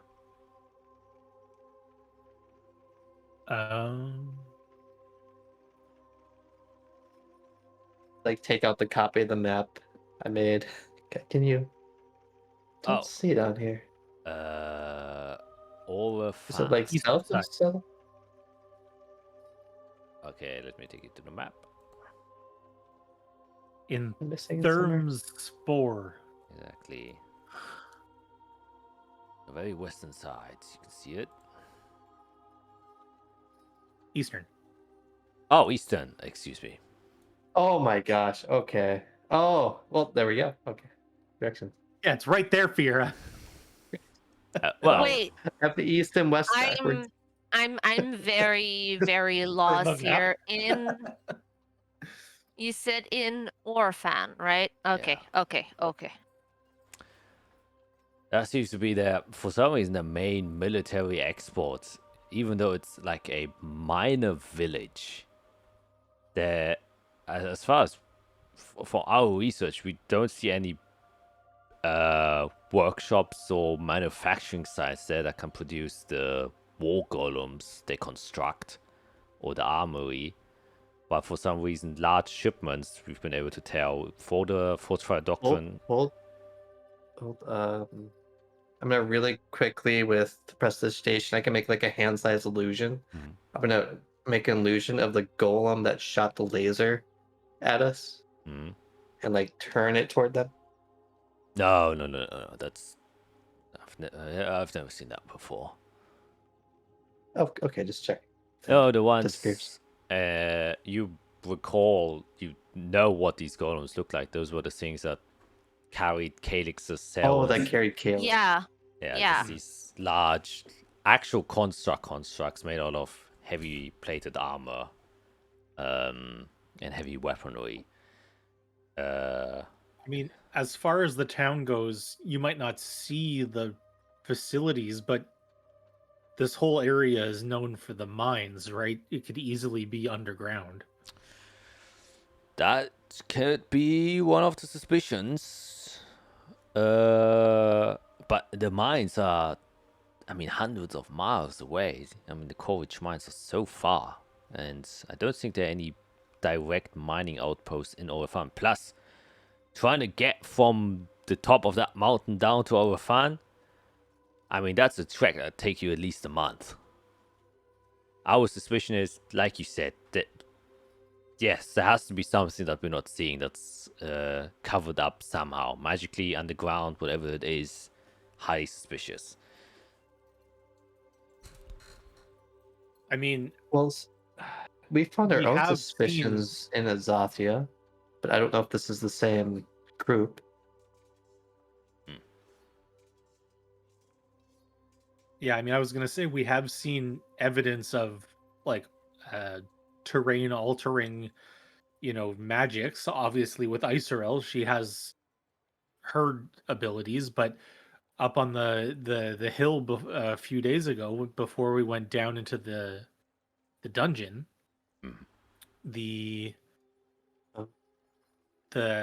what was the silence, the whatever it was, the spell that was cast there. That was blood magic. That was something, yeah. But I'm not saying it's exactly what's happening, but it's we're not going to rule out the fact that there's just this magical dome over top of this thing. Right. And they're just pumping out manufactured constructs. Could be it. I think the biggest thing is there's a lot going on that we just don't know in this country. We should figure out how best we can help. We need to figure this out before another war breaks out. We know that they're about to attack in Azathia. I would like to know what faction that is and how it connects to the groups here. Well, all right. Well, we are luckily two groups, so we can split up. We got these two leads, and I think it's best if one group just prioritizes one, and then we can share any information we do. So I've been talking with Zerno. We've been talking and debating about making a trip to Orefan for a while now. Apparently Zerno knows somebody that might still live there. And Zerno is also there. It's like, yes, I got your old friend, old dwarven friend who haven't talked to him in a long time, but I think he'd be open to welcome me if he's still alive, obviously. And in case we have to go on a rescue mission, can we get their name? Ah, yes, wait a moment. What is his name again? I think Stillward Bill. Yes, that was his name. I've never heard of a dwarf named Bill in my entire I life. love Bill. Oh, and I put 2 L's. God dang it, Jack. I'm so close on these. Oh my god. I was there but also not there. Okay. I got Bill Okay. right. Oh, yeah. Nice. That's good. Okay. Well, if we have to, I guess we could go to the arena if there's no other choice. Oh no. Oh yeah, if we have to. I Yeah. mean, you're free to I'm gonna. go to Orifan as well. It is quite a long trek and it would take a while for us. Oh no. I think you have the contact.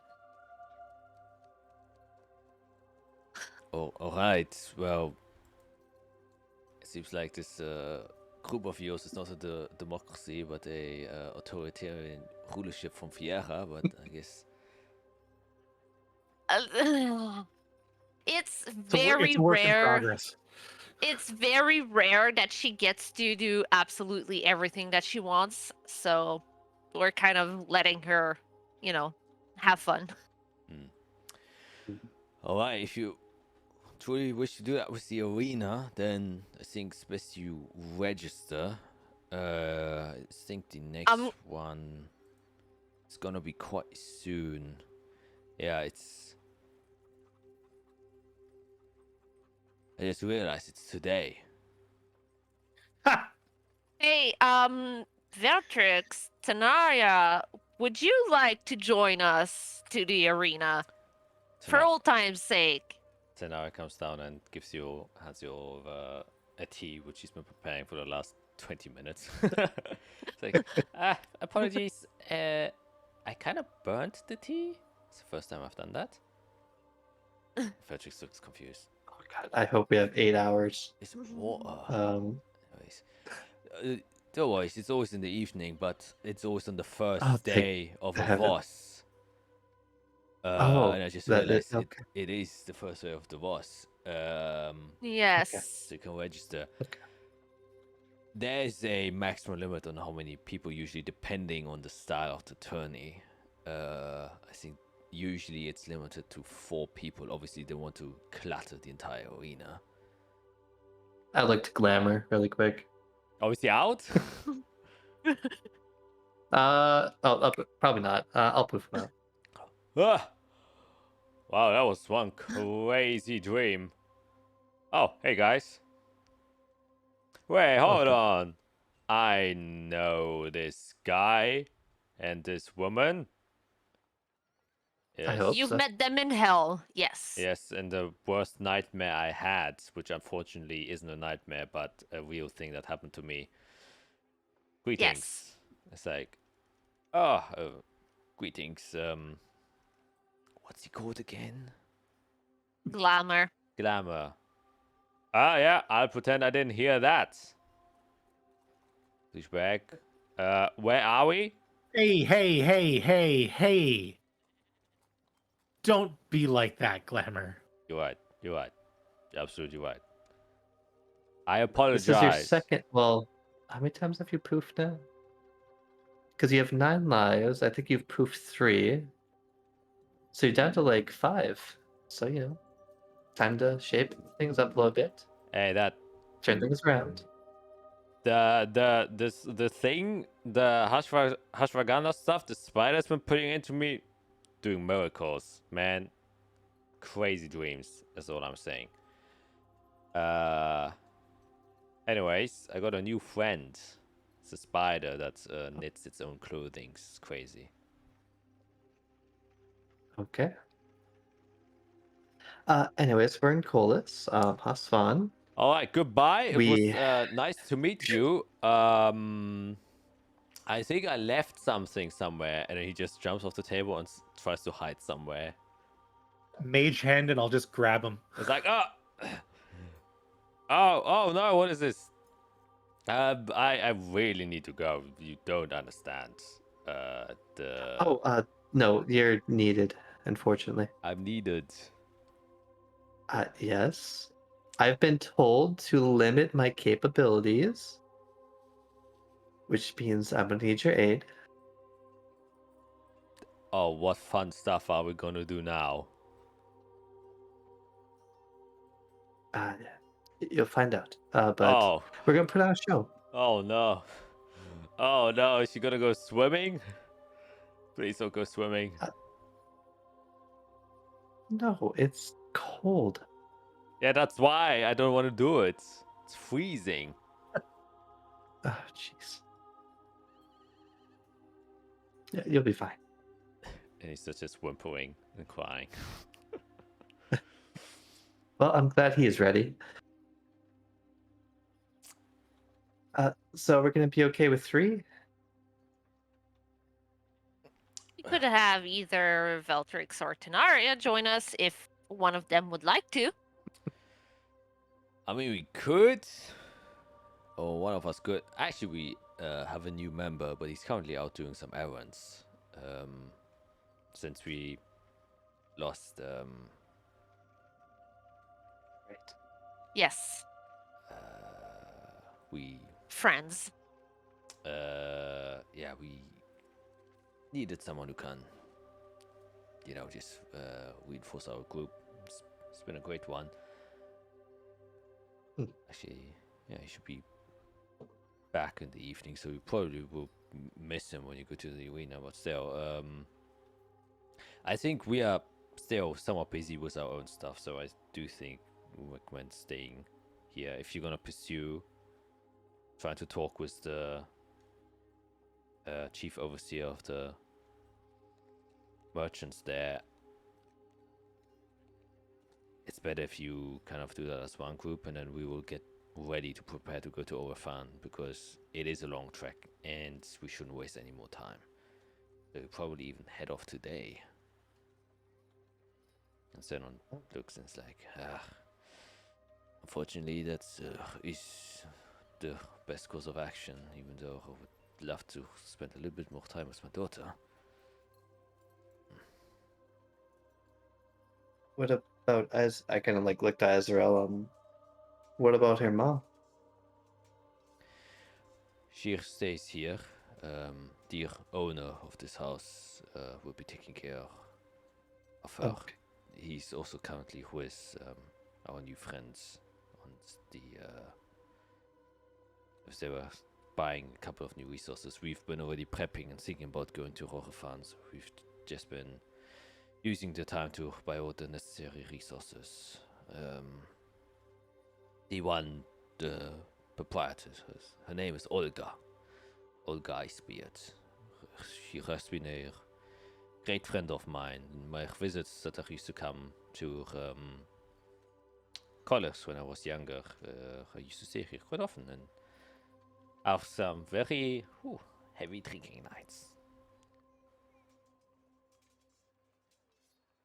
I believe you. Actually, both my parents have been up here at one time or another. I've heard stories.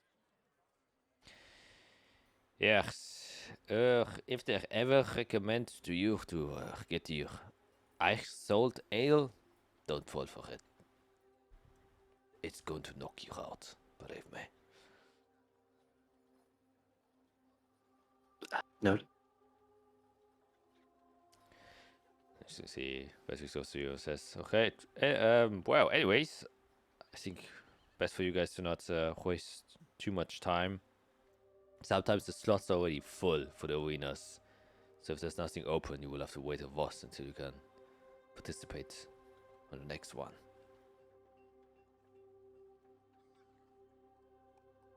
Yeah, I'm not doing that. Kind of look at the door. Well, if there's anything, Tenaria's in the room, right? Yeah.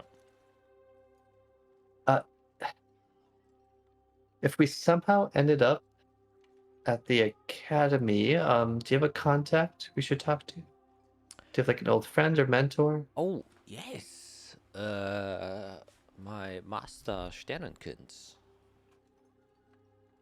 I'm not. No. Actually, let me. He's the Archmage, the proprietor of the academy itself. Great guy. Elintrix Sternkind. Jesus God. Okay.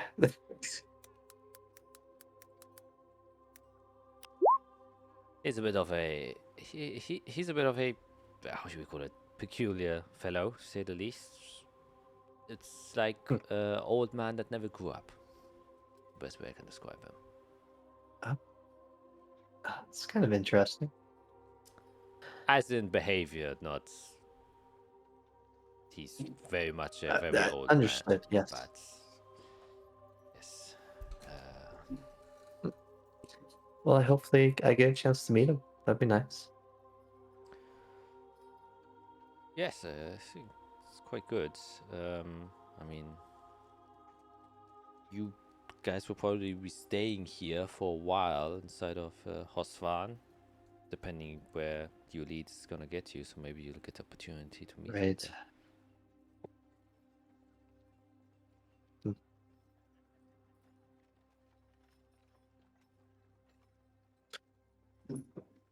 Well, one day at a time. We'll keep in touch. I guess, do you know when about to get to the town? Or village?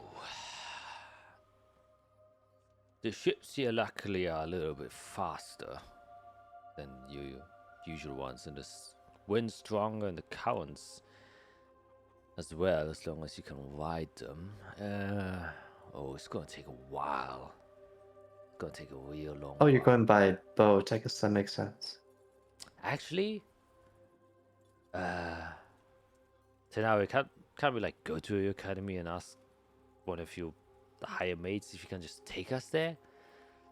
And she kind of puts her fingers together and she's like, "Oh, wow. I mean, it's always embarrassing asking your higher schoolmates to do a favor for you." Yes, I can look. Do I have anything near there? Not even close. No.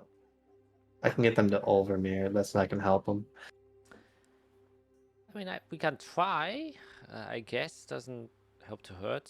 I mean, I guess the professor's like a minor favor he owes me. Well, oh yeah, well then that's great. I mean, minor favor. I mean, for him, it shouldn't be that much, teleporting us over a little bit over the country, right? Still, I wanted to keep that for maybe something different.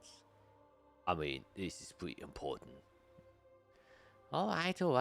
Can try, can get there. I can bring us there rather quickly. Technically, I could try to send you there. You'd have to wait till tomorrow, though.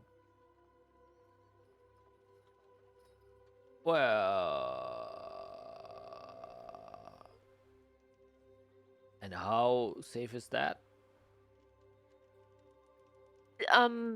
Do you have something from there?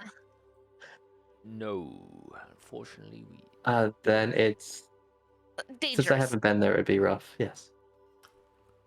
All right. You know what? We'll go with Tenaria's idea first. If that doesn't work, Okay. we'll ask you. I mean, maybe you can even. That sounds fair. Yeah. It's fine. It's gonna be fine. All right. So, to answer your question, it's either gonna take 2 days or about. How long would that be? Actually, let me calculate. 2 months. Yeah, I'm also thinking it's a long distance. Holy shite. That's If it doesn't work, just come back. We'll figure it out. It might take me a couple days for 60 you to land there, but squares. it'll be okay.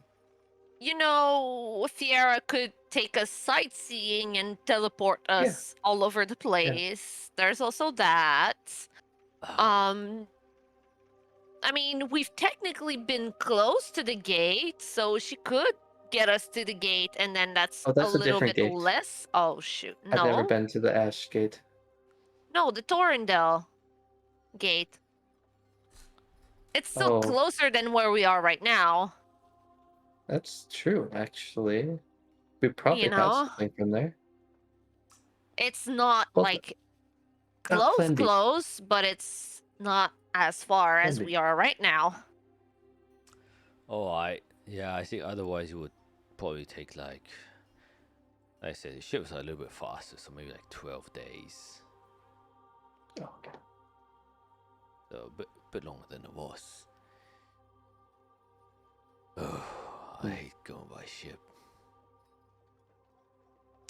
Let's see, tonight we can just control the system. Yeah, it's gonna be fast. Don't worry, but I'll use my favor and the professor's gonna get us there. No worries. 2 days. I'm confident. Actually, no, yes. 2 days. 2 days. 2 days. No buts, no maybes, 2 days. Alright, that's the first time I ever That's hear the you spirit. confident.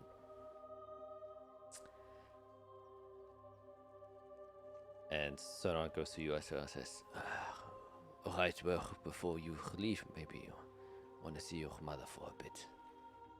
I would like to, if possible. I want to make sure that she knows I'm here. Yes. And turns around and walks towards the one door and opens it slightly. And inside you can see a very small cottage room. There are a few paintings on the walls that seem to be old. There's one nightstand, a chair next to a normal sized bed where there's like a heavy wool blanket over it, and underneath the blanket you can see your mother, who's currently like half awake and opens one eye as you kind of step inside. She says, I thought I was dreaming when I heard your voice, Azathia. I'm here, Mother. I'm here. He kind of just takes one of her hands out and lays it on top of the blanket so she can like feel your hand. Yeah, I would kneel next to her and have my hands like very close so that she can reach to me. Yeah. So good to see you again, Azathia. How are you? How are you feeling? It's getting better, but all this traveling's is not something I've really been Yes. used to. Yeah. Tell me, have you seen any clerics or doctors or anything? Have you been seen by anyone? Yes, this new friend of the group. He's a rather powerful cleric. He told me. Great. He said I'd be getting better soon. That's great. That's good news. I worried about you. I've been checking in on yourself and father over the past few walks, and I was worried about you.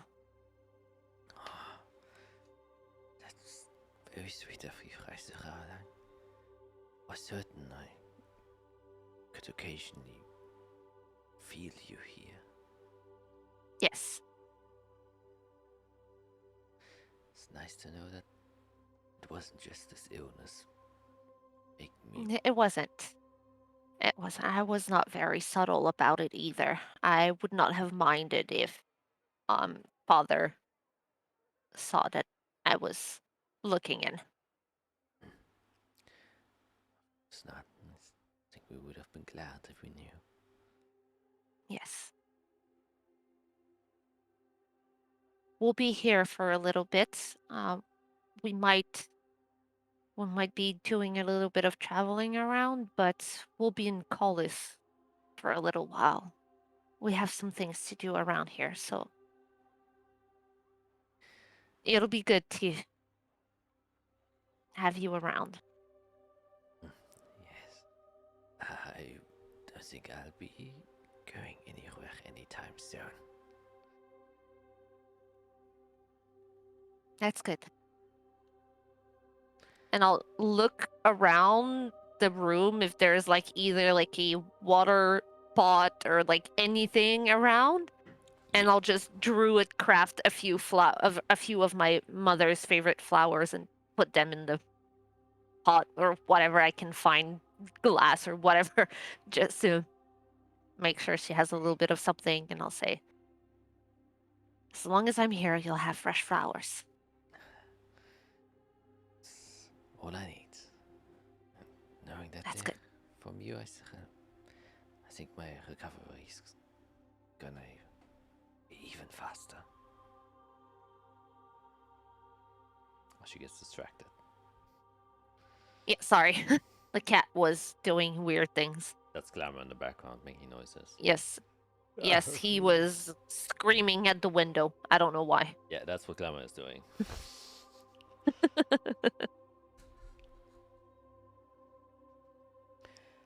What? What do you want?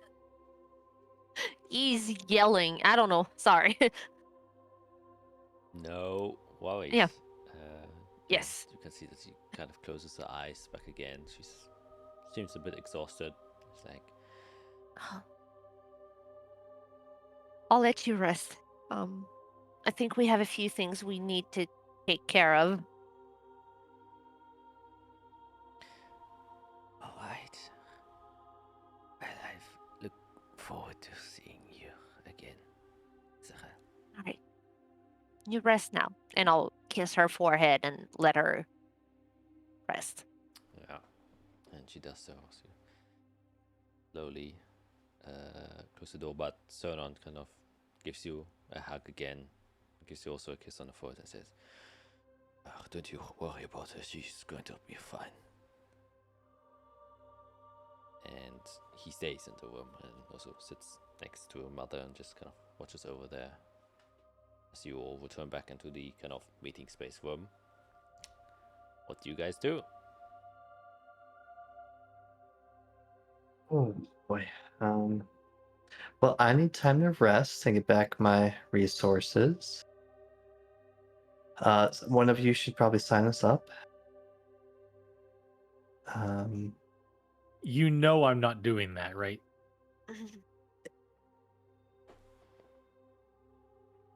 I can go quickly. I'll take care of it. Okay, thank you. Well, as a point of order, so you know, all members that are going to participate have to be there for the registration. Okay, I will rest afterward then. And you have to pay a fee up front. Make sure you got enough money. And I got quite a bit. is the fee? Oh, it's different depending on what the pot currently is and what kind of Okay. stuff Tony. It was only like, what, a couple hundred back in Sunanir?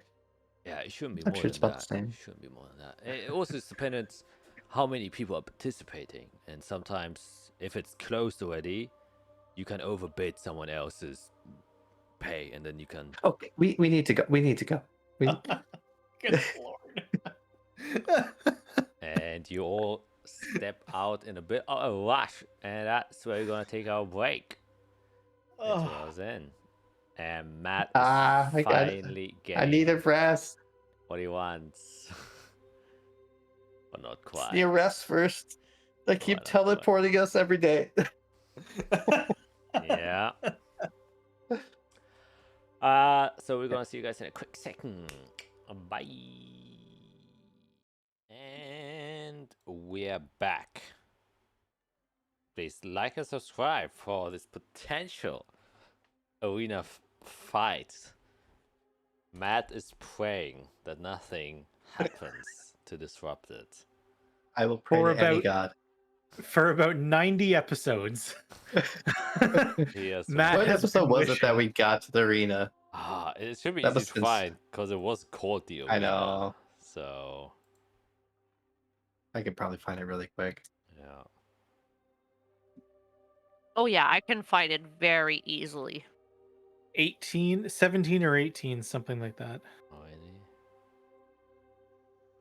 Because I drew the mark of Calyx during Delaware. session 18. So Red carpet, green chip, power chest, viewing. I think I was 17 is when I was in the VIP area.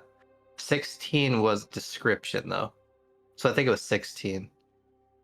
Okay, let me go all the way. Because I have the description of the VIP room in 16. Because that's going to be relevant. in session 18, I wrote feeling of a sense of relief when emo Jesus talks. Yeah, Okay, episode yeah. 17. Welcome to the arena. Okay. Yeah, so it's episode 17. So 72 episodes Yep. later. Okay. We got there. We got there. Got there. The people who doubted us, those are I'm going to get my money back. The money you spent 72 episodes again finally is paying off. Alright. So as you guys I guess immediately leave, once again the hustle and bustle you get confronted with immediately overrides your senses, but you make quick ways back to the Champions Plaza. And as you get there, once again, it is full of people going about, and kind of explains why there's so many like adventurers and like warriors around here. Probably, presumably, some of them are entering, or the crowd that likes to watch these kind of stuff are probably of a similar vein of blood there. And once again, you remember seeing the count at the arena itself that said one of them is participants and the other one is viewers. As you go there, there's a rather long line for the viewer list, and there's a couple of groups kind of stacked in front of the participant section. And you can see there's a female dwarf that is behind there that seems to be kind of talking with the group, and it's very noticeable.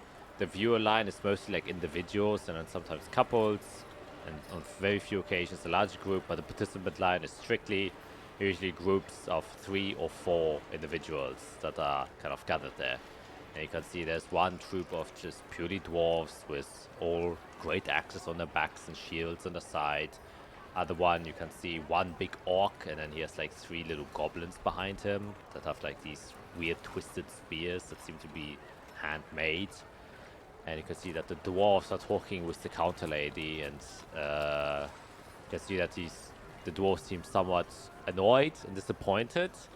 One of them just kicks against the counter, and they kind of scuff at each other and then just leave.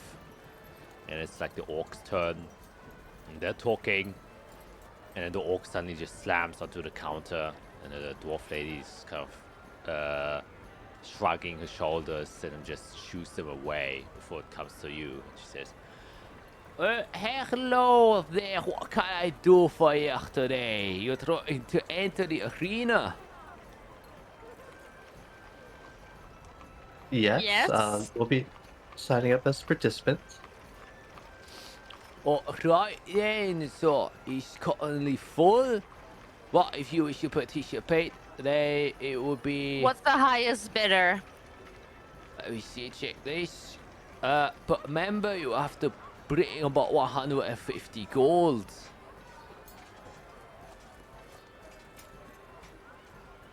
To make sure that the next person doesn't outbid us. What much you wish to offer? I'll turn to Fiera. 200? How does the pot work? So once we win, do we get our money back? Oh, you get your chance for the big prize pool. And for today's journey, it's gonna be 25,000 gold. So, I got. It's okay. okay. I take out my pouch and I start rifling through it. Yeah, I'm gonna put down 100 platinum. 100 platinum. And she kind of, you can see there's this dwarf has a clean-shaven face but very buff, bushy eyebrows, and she wears like these glasses, and you kind of puts them on and goes through the 100 platinum and say, well, so I'm serious about this now, that's what I like. And then you can see she has like this bell next to her, and then she starts ringing on it. And then she kind of shouts, and I will not, from now I won't shout just because I don't want to wake up my girlfriend. Sure. Because to Emma, but she says, well, everybody, so we got our next official participants for the arena today. And you can see the big crowd behind you and the ones waiting to get into the view line. And all of them are like, yay! Kind of celebrating you on, and everyone's like cheering you up and then taking a big swig of their drinks. And it says, all right. I'll try to see if the big orc is still in the surroundings and try to see if I can see his reaction to that. Oh yeah, you see him definitely. He's like the largest one amongst the vicinity. Yeah. He's fucking pissed. He's like scoffing. He's like speaking onto the ground. It seems to be like cursing to one of the goblins, but he's speaking Orcish, so you don't understand him. Yeah. And yeah, so okay, well, more is definitely more than enough than just the details. We need a name of your group and of course of each one of you. Yes, that's easy enough. We are the Fate Weavers of Chaldeus. Oh, it's a strange place. Never heard of that one before. Right? Which country is that? It's all here. All of here. It's what some call the continent we're on. Oh, right. It's a new fashion term that you invented. Yes. We are the Fate Weavers from Azathia. All right. Yes. People know Azathia. Good. All right. Azathia. Good. I mean, you could say Azathia from Chaldeus, if you wish. You could say both. You could say both. That might be educational. Right, yeah. If we educated us, no, all right. And so, your name says.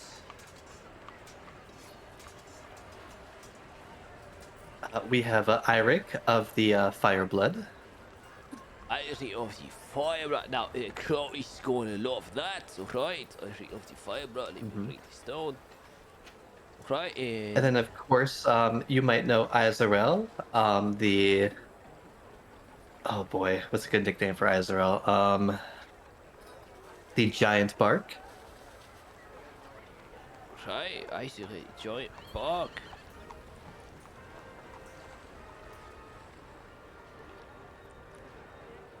Right. And then I poof glamour on the table. Oh, fascinating. Okay, so, oi! We got the dudes just as Glamour appeared. All right. Oh, you're fascinating. Well, all right. I presume this is your familiar. Unfortunately. Oh, it's okay. All right, but he belongs to you then. He doesn't count as a member, obviously.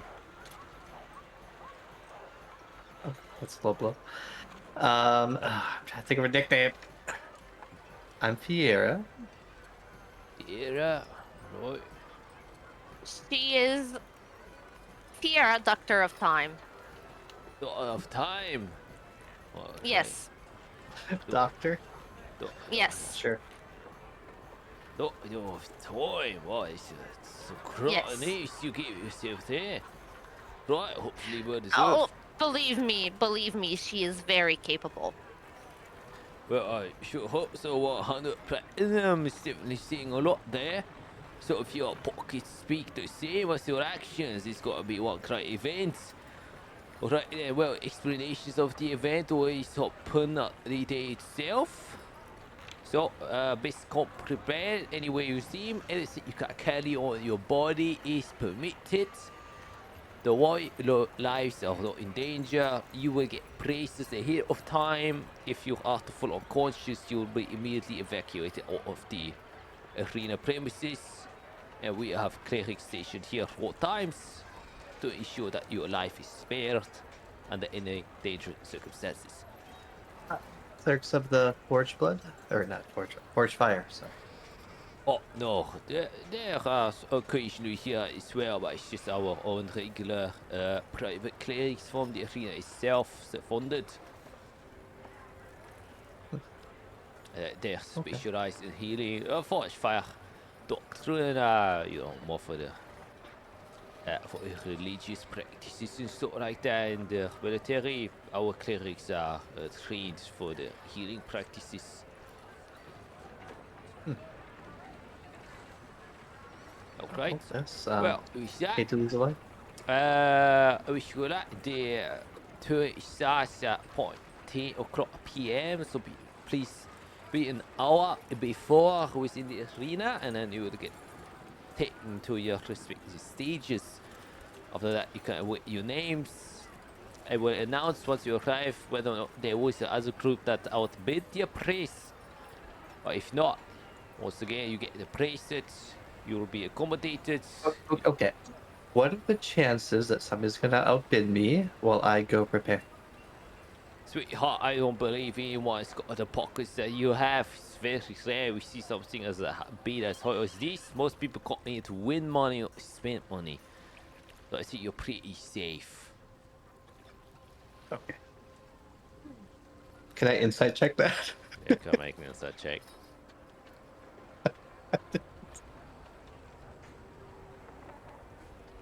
This could be like the one good insight roll this campaign. Oh my god. No, Wow. you are sus. You feel like, nah, that's the easy way to cash in money. You have to. I put You in have to double. 20 more platinum. It's like, alright, but it's I'm sorry. not gonna get outbid. Well, I hope for the best of luck for y'all. You're all about sweethearts. If you get that 25,000k, you forget about the money you spend right here. Well, once again, please be 9 p.m. at the premises, and you'll be brought to your lounges, to your stage, and then you get prepared, and the event will then proceed from there. Alright? Yes, thank you. Right, next one. And you see like 3 halflings and a half elf, and they're like, we got 10 gold. It's like, get the fuck out of here. Okay, this one. Yeah. So where do you go? What do you do next? Jesus. I have to log rest. I used my 7th. I'm out of thirds. Let's go somewhere to take a nap. A long nap? A long nap. Not too far away. I mean, yeah. Where do you wish to go? Is your decision. What's the walk like back to the building? It's okay. It's around like 25 minutes. Oh, Jesus. We have what, like 9 hours before we have to be back? Yeah, around. A little bit less. Like 8.5. You need to sleep here Yep. right Yep. now. We need to go. That's We the need to thing, get you to no. rest now. Did we see? We're at the arena. Do we see like a resting area nearby? Make a perception check. Oh, she. I'm gonna help you look around. Oh no! You just look, please. Please don't make me make that roll. Okay, do you want me to look around with Eirik Yes, so that we can find a place to rest? I would appreciate. Yes. Okay, I think Eirik has good perception. Eirik does. I'll give you the help action. As the dudes go. I'm an inch away from going back and giving that guy another 500 gold. All right, so yes, it is easy to find. Just the opposite side of where the ticket booth is, you see a big tavern. That is obviously a lot of contestants that come here want to have a place to stay that is very close, or the typical, arena hotels that are always deliberately placed next to an arena because a lot of visitors, a lot of foreigners come in and they need places to stay. Yes, and you can see it's called Verinian Tavern, and it is bunker head full. It is around, it's a big establishment. It's around 100 feet wide, and there's this huge porch that leads up to it, where people are outside drinking and eating and all sorts of stuff. Yeah, and you can see it goes about 3 stories high. Many balconies, people also sitting there, looking around, talking, eating, and just having a generally good time. And the mood around here just seems up and up. I have to send a message, but if you guys want to get a room, then we can just chill and maybe plan a little bit before we get into it. You really think we're gonna find a room next to the arena on fight night?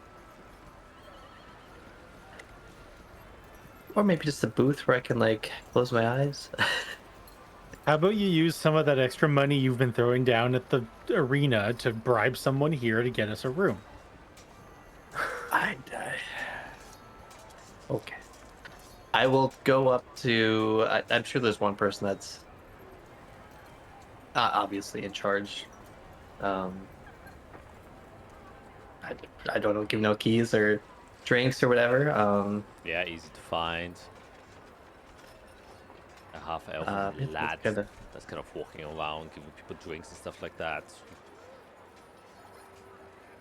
Yeah, I'll kind of just come in front of him. Excuse me. Oh yeah, hello, yeah, how can I help you? I need a quiet place to rest for a few hours. What will that take? A quiet place around here, well, alright. A suite, a lounge, 150 gold a night.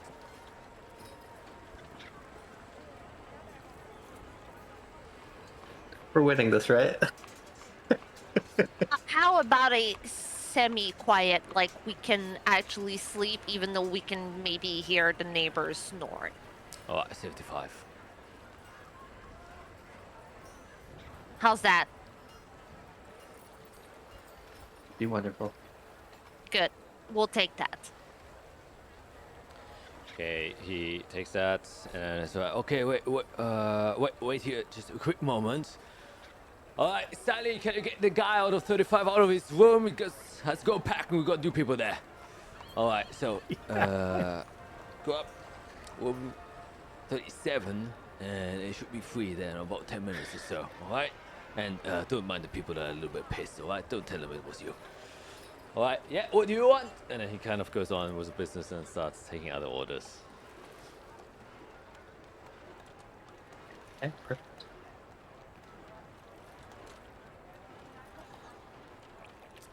And is there anything special you want to do before the arena happens? You can say it now because it's basically also like a little bit downtimey. We don't have to go through all the details of this. And if you're just going to take a long rest, then obviously it doesn't take much. So any specific plans you have as Fiera is taking her long rest? I don't know if Eirik or Isoel, you both also want to take a long rest. I will take a long rest so I can change my spells. Yeah. Alright. that's basically the only reason I'm going to take a long rest, because I do not need to, but I want to change my spells because I don't have any fighting spells right now. I am gonna send messages before. God, I don't know where. I'll figure it out. So I'm gonna cast sending. I haven't seen this guy in a while. But I'm sure he gave a good impression to Winsburn Coldsteel. I know he's not in town. But I just want to get a read on him. So I'll start with good afternoon, Marshal Winsburn Coldsteel. It's been a while since Sunanir. I've arrived in Colis. Would you be amenable to a meeting soon? Fierkron.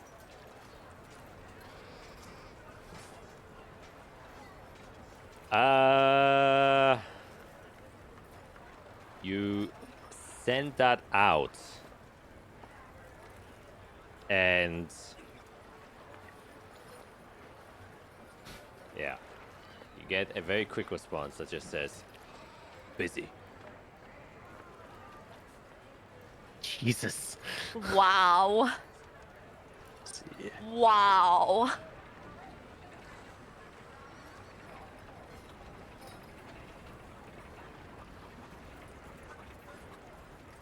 Do one more short one. I'll come to you when you're not busy then. Alright. You don't get any response to that message. That's not a no. Bam. Fiora's way of thinking. Alright, any other messages? My spell slots. I don't know if there's anybody else. Really tempted that message that dwarf. I don't know what I would say to him though. No, she's focused on the arena now. Nope, I'll just double check my spells. Then obviously mage armor's gonna go up. I'll put alacrity in all three of us. That's an 8-hour buff at the end of this.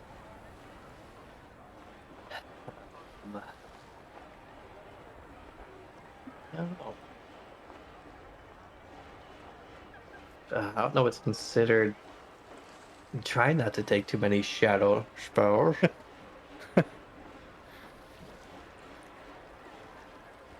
Should be, I mean, I don't. I'll figure it out. Yeah, I don't know.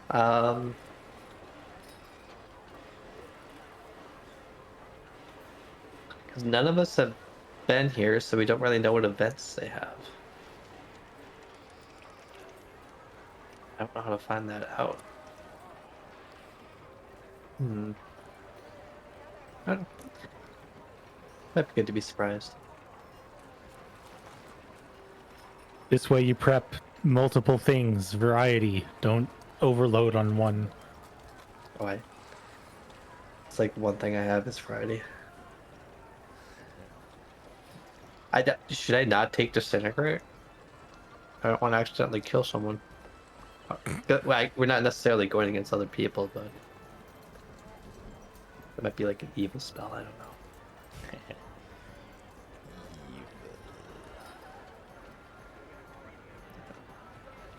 Gotta have fun. They've updated a lot of spells, and I now have like 99% of my spell list that is just double legacy and new, Oh. legacy and new, legacy and new. Yeah. It's horrible. I think you can turn it off somewhere. And your multi-class. Yeah, I think I can turn it off somewhere. I just need to figure out how. It's just really annoying. Yeah. I mean, the main thing is this: we have a good way to communicate, right?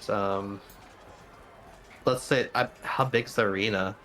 Did we get a feel for like how long it is, or like diameter? It's pretty big. Not diameter, I guess. You know, what's the middle thing? Radius. Diameter. Radius That is diameter half. from one side to the. Yes, diameter. Yeah. Diameter. Obviously, most of it is also taken in by the rows of seats, so you don't really know how many rows of seats the arena has.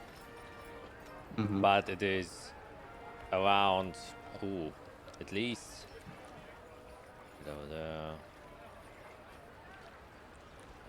around 600 to 800 feet in diameter. Pretty big. That is a big arena. I think we just need to communicate and we'll be just fine. Remember to use your amulet if you need to. If somebody, how's that work? If you're within 30 feet of another creature, you can use your reaction to give them your saving throw. All mine are pretty bad except for intelligence.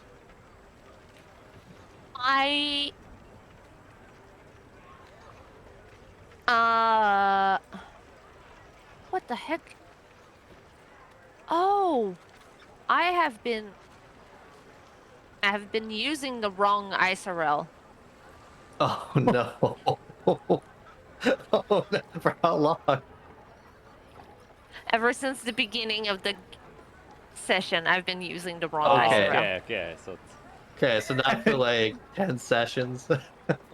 No, it's just right now I've been using the wrong ISRL.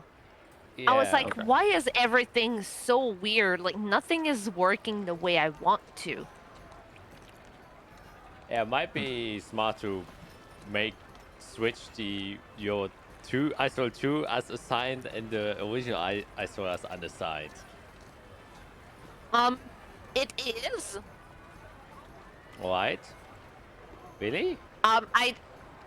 Well, no, it's not unassigned, but I have different backgrounds for them, and I confuse the backgrounds. Because I used to always accidentally click ISOL 1 because she's in the assigned characters or active characters. She's still assigned, yeah. Okay, let me leave the campaign with her. There we go. She's no longer here. This mistake shall never happen again. At least for me. Hopefully I won't get confused either. I was like, I feel like I'm missing so many spells and like things are not working the way I want to, and I was just confused. Now I know. I'm gonna call it good enough. Or else I'll just be looking at this forever. Okay, so I'm gonna put alacrity on everyone. You guys don't need mage armor, right? You both have your own armors. Yes. Eric, I know you're like a tank, you know. Well, yeah. Not a whole tank, but He's no Jade, but I mean, he's got Right, 20 AC. That's more than Jade. It's a good chunk. I kind of want to give us Fortune's favor, but that's only an hour.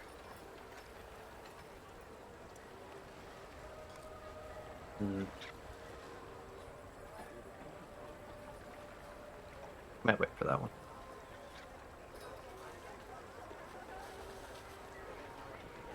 Oh, shit. Okay, I mean, it's like guess my spell. I think I'm ready now. Alright. Necklace. Glamour, are you ready? Oh, I need your help getting close to them. I am worried about,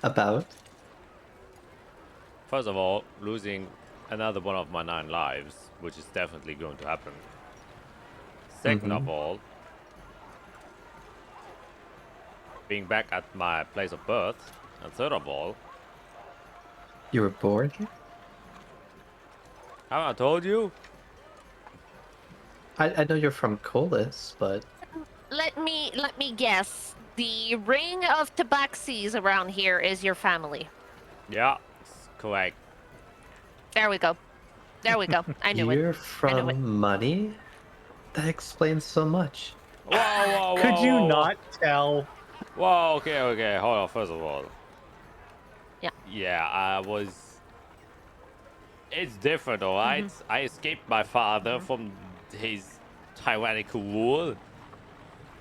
Did you And steal from Your him? father's in charge? I don't know. He might still be. He was when I was still here, but when I was born, it wasn't a big establishment as it is apparently now. It used to be a small thieving gang, and my criminal lifestyle came from somewhere. I really wanted to pursue, my life goal of becoming the most glamorous clothes maker there is, but my father forced me to steal stuff from people and sell drugs and all that stuff. So interesting. Do you think he would make a giant golden sphinx? Yeah, he would. I mean, if he had the money, yeah. Interesting. How would he feel if we visited him with his son as an Kill me. ocelot? Kill me, please. Please kill me. Okay. Right Okay. now and there. I apologize. I said father, but it's actually my mother.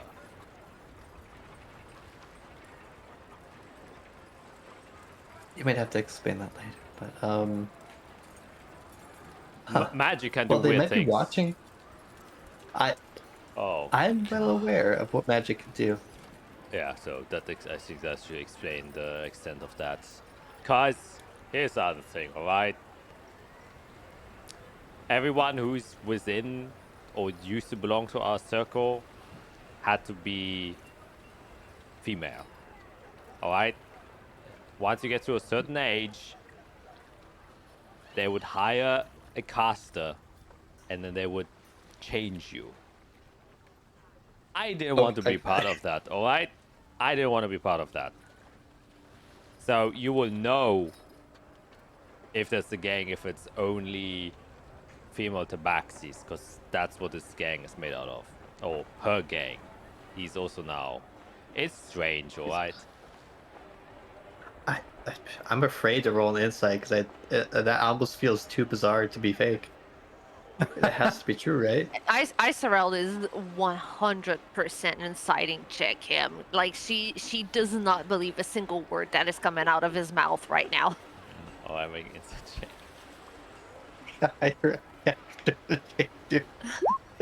a... 17! He's 100% saying the truth. No. Wait. Oh, so you do mean your father and your mother? They're the same. Strange things going on.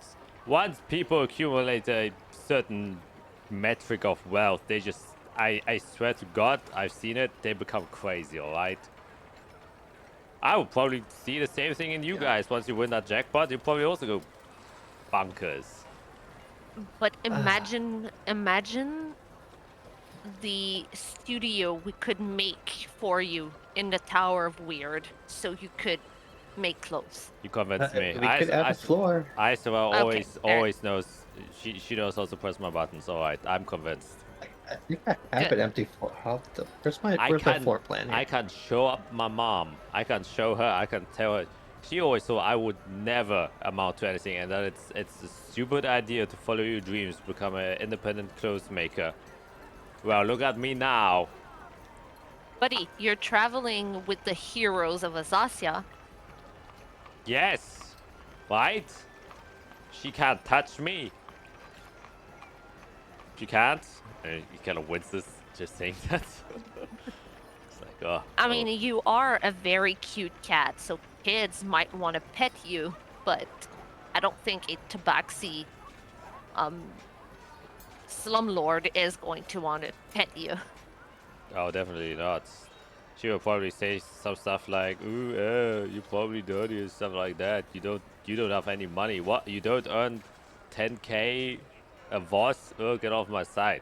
All that crappy stuff she used to tell me. We're gonna talk about this in length later because knowing us, we're just gonna run into them and then something crazy is gonna happen.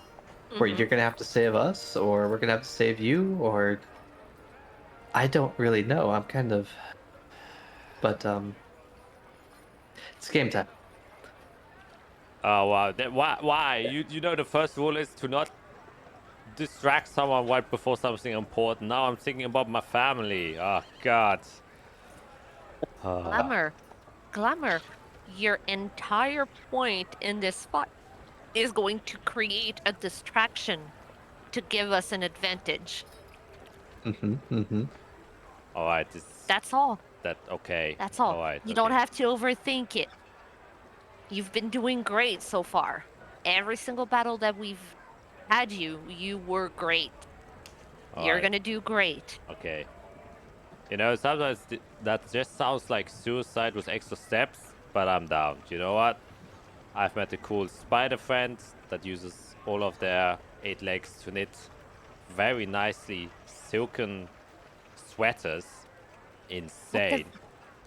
At the very worst case scenario, you're gonna be back in 12 hours. Oh. Well, as long as Fiera is still there, otherwise I think I will be stuck with my... We can't die with this. That's the best thing. No one's gonna die. At the worst, again, we're all We gonna be really back in 12 shouldn't hours. be. I think we know better. Let's not rely on others. All right, Right. I'm getting mixed messages here, but you know what? I will trust you, Israel, because you're the kindest out of the group. All right. Wow. You know what? I'll leave it. It's fine. Mage hand, spank him. Person. So, to my point. All right.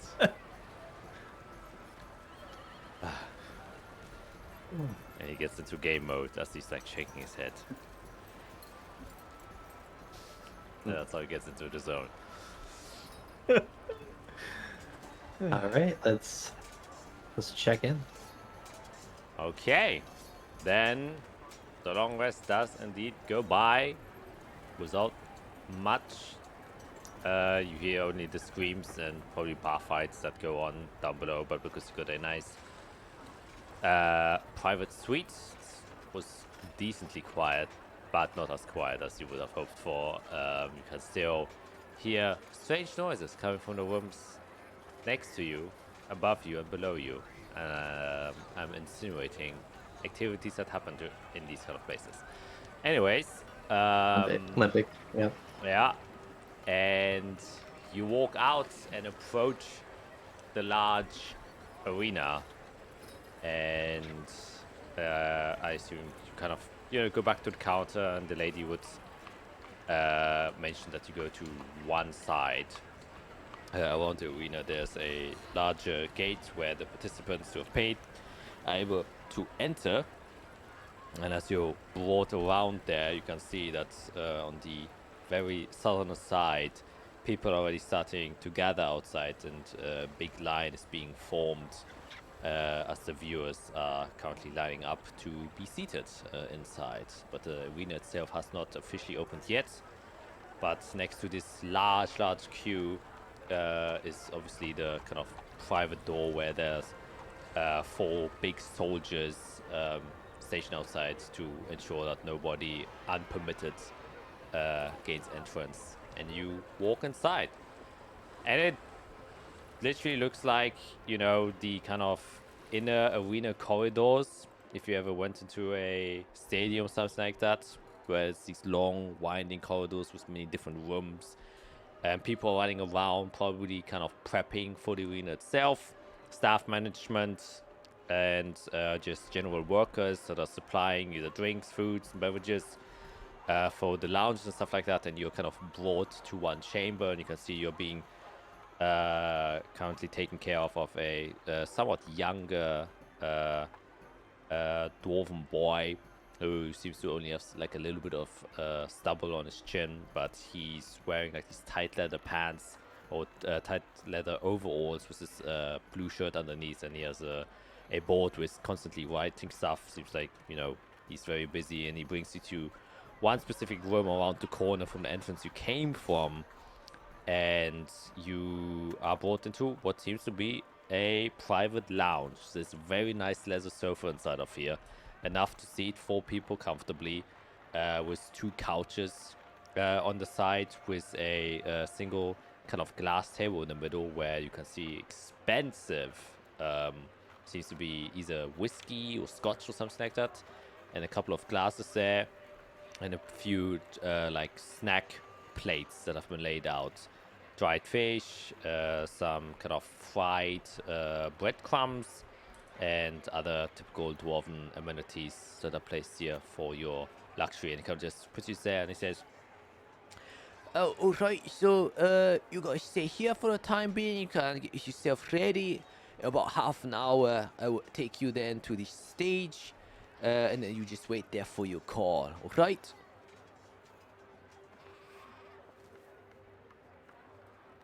Right? Yeah. I guess, do you know who like who's the most important person watching us today? The most important person is probably gonna be, the mayor of the city is most likely going to be the one. Yeah, Mr. Moridon. Okay. I think we found that out before. Okay. Sounds good. Alright, and if you need anything else, there's your bell. You can ring it, and one of your staff members will take care of you. If you need food, if you need drink, all of that is ready. You have some snacks here, you have some drink. Feel free to treat yourselves, and soon one of your staff members will come by and give you your braces, and she will explain what that is all about. Alright? Easy Right? enough. Right, and just as a pre-warning, if you are not here when you're supposed to be picked up, then you're automatically disqualified and you'll be replaced. You make it sound like that's a common occurrence. People have tried such stuff, but with the security guards, rarely does this happen.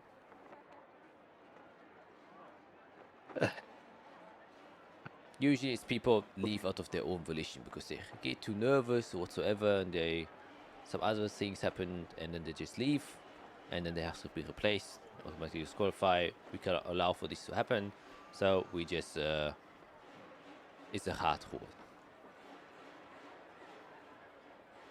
Alright, well, good luck. And turns around, closes the door, and leaves, and you're kind of left alone. You can hear only the bits and pieces of the ongoings outside of the walls. It's so loud that even within the lounge of the arena you can hear the noises from outside. Got here today, so I think the chances of being assassinated in this room are quite low. Don't eat the food though. Just don't. Yeah.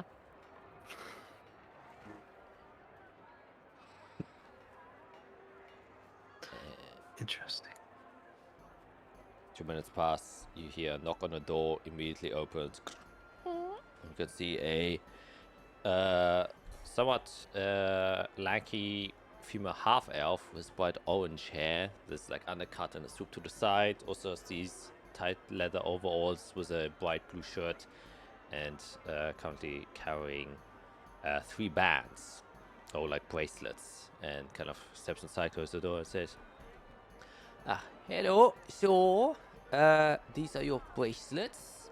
Please wear them. And she hands one to each of you. It's also a very bright blue bracelet where you can see 4 gems on each side. Almost looks like a compass. And there's like one clipping mechanism that you can use to shut it, but you can very clearly see that connecting each gem is a ring of arcane runes that attach to them. And she kind of just says, so these bracelets you should wear for your own safety. So while you're within the arena itself, when you become unconscious or your vitals are showing significant signs of danger, you will be automatically taken out of the arena.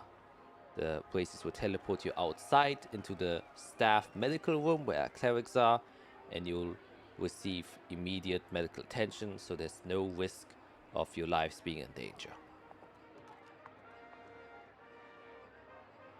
Are they optional or required? They're required. Alright, well, I'm gonna start giving it a look over, see if there's any funny business, see if they can activate it remotely, see if a certain effect makes it go off. Yeah, yeah, make an Arcana check. Okay.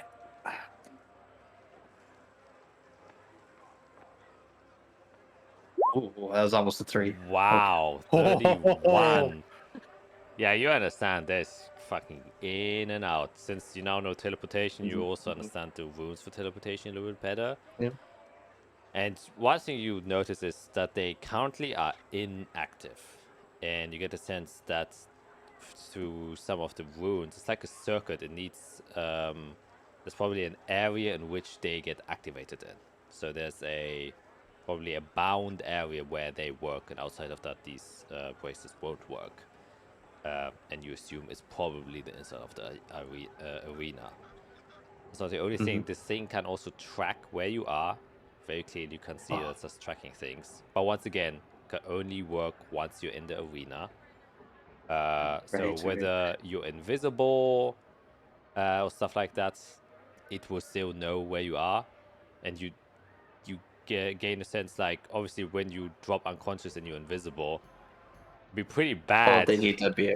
Yeah, they need to be able to take you back. So they got every instance covered, except obviously if you're in a different plane or if you're outside of the ring of the arena, then these things won't be able to protect you. You don't find any. You don't find any funny business.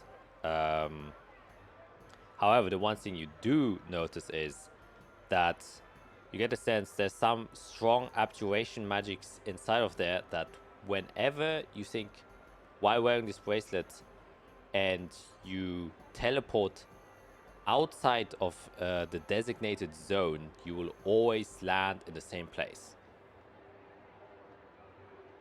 So you get a sense you probably won't be able to teleport someone out. Well, you would be able to teleport them out, but they won't. You can, yeah. If you teleport outside the arena, they go to the safety area. You know, exactly.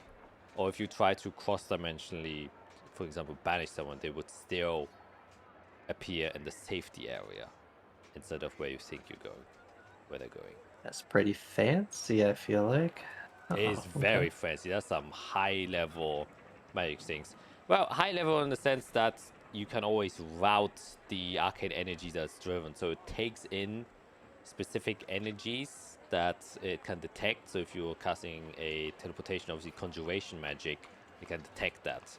And then so it just kind of rewrites or basically overrides any spell you would cast to just teleport you to that one specific location that was designated on the braces. And once again, it only works in that specified area, so it's very limited in spatial wise, but very effective in the space. You can also see that there are magics that can detect vital signs.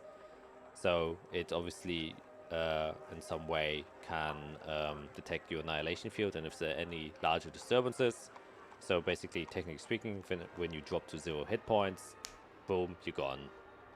And you also get teleported. So there are several triggers written or encoded inside of this bracelet that makes it so that you get teleported away. Interesting.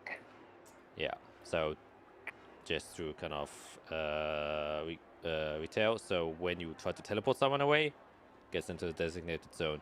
When you spatially or physically leave the designated zone, you get teleported to the safety area. So if you get physically flung out of the arena, you get teleported to the safety zone. If you drop to 0 HP, you get teleported to the safety zone, and that's it.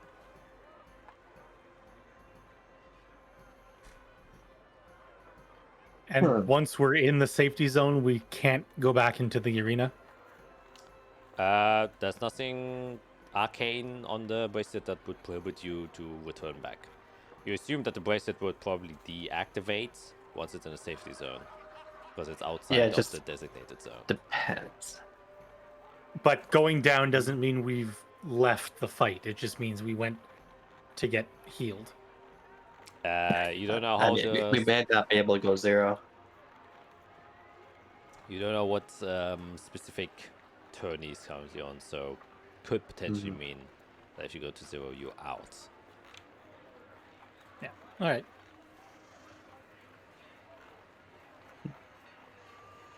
And Okay. just look at Yeah, you. So, right. Good luck, and staff member will pick you up in about 23 minutes. And then she leaves. 23 minutes. So, Fate Weavers, 23 minutes. Don't really have much more to prep. Are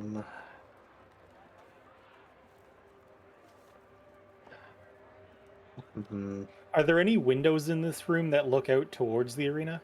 No, it is completely closed.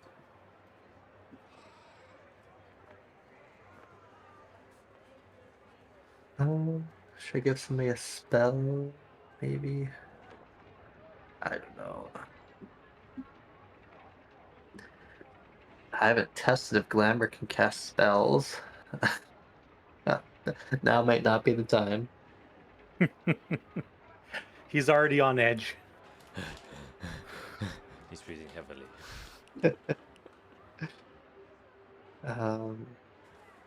You ever see a cat on cocaine? That's what's happening right now. Jesus. He's on Hashwagandha. He's on a good shit.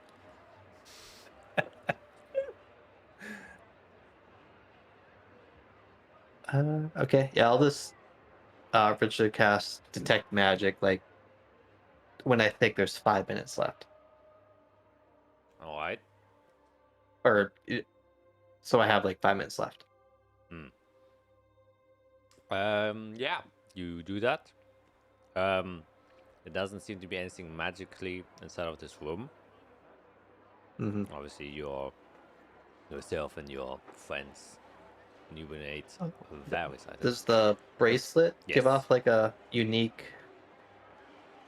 I don't know, color or vibe? Aura? Well, very strong concentration comes from that, Okay. but nothing peculiar or that you haven't ascertained with your thorough investigation with it. And yeah, 23 minutes pass, and you can see that once again a woman comes in. You still have to detect magic in. You do notice a little ping on her. She seems to have like almost like an ear pod, like a stone inside of her ear.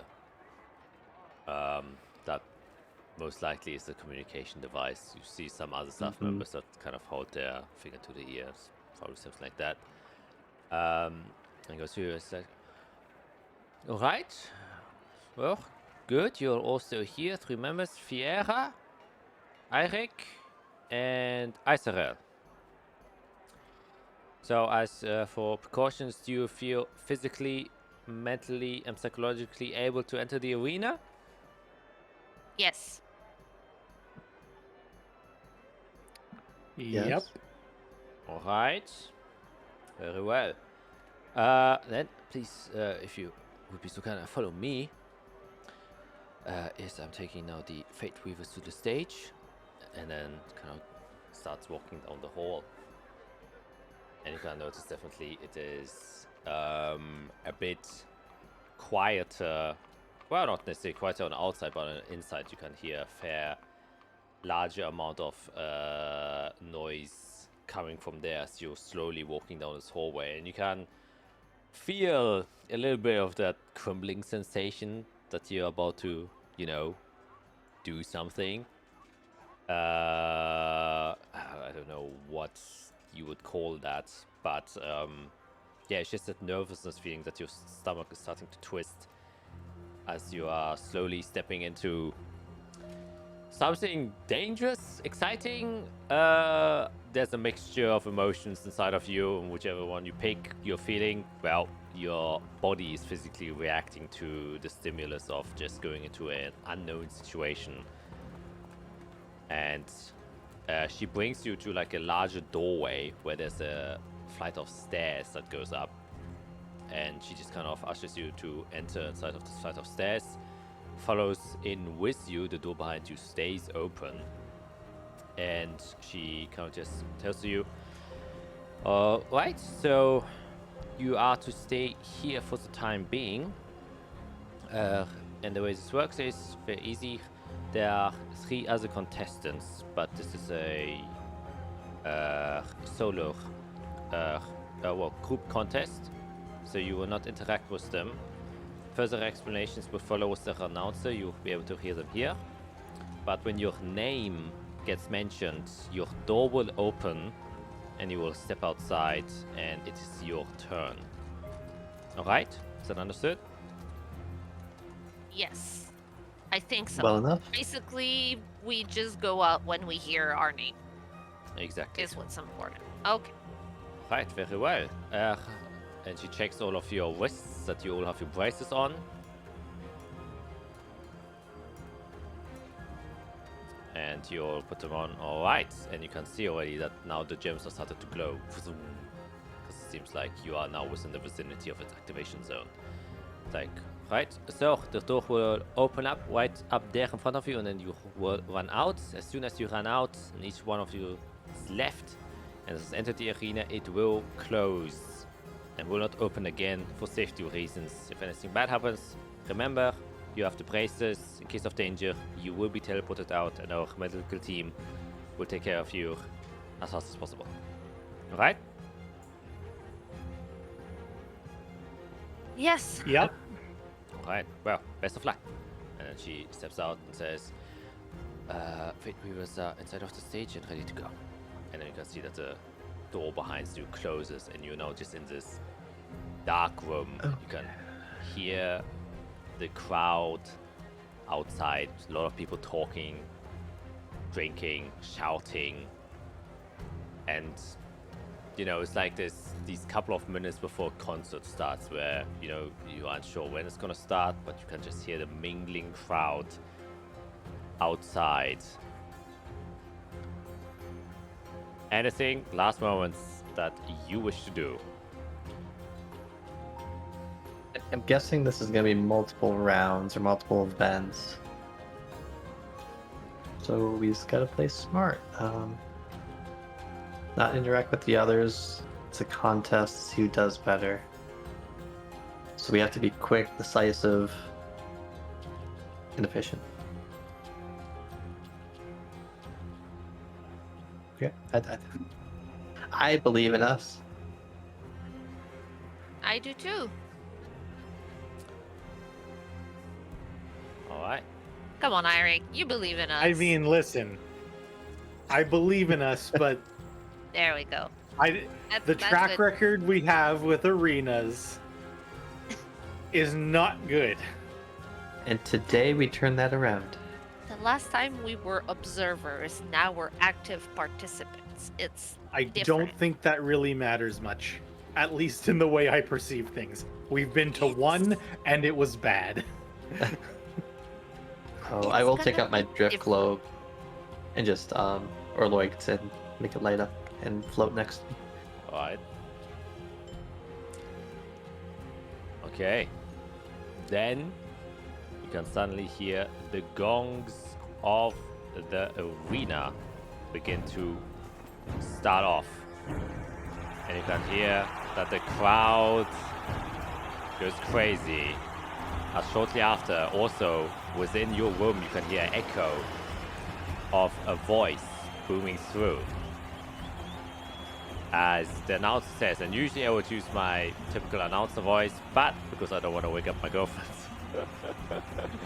I shall keep it to a moderate talking noise.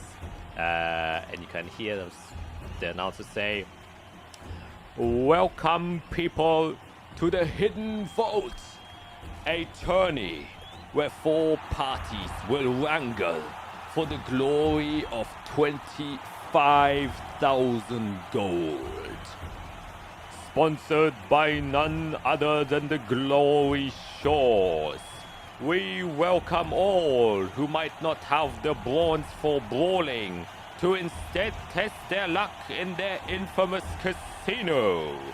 Money and riches are made real there, and you might just be the next great winner.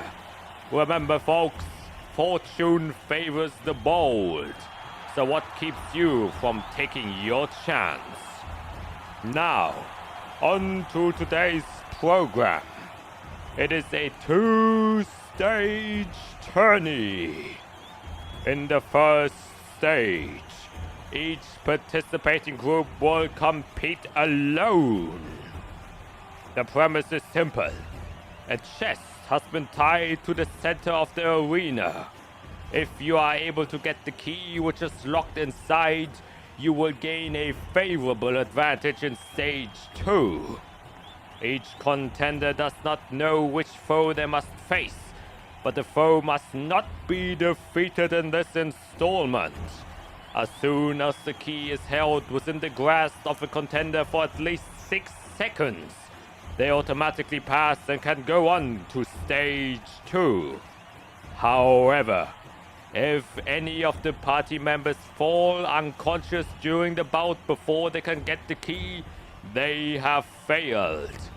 They will then go on to stage 2 without the key. What will happen in stage 2? Well, we shall reveal it after stage 1 has been completed.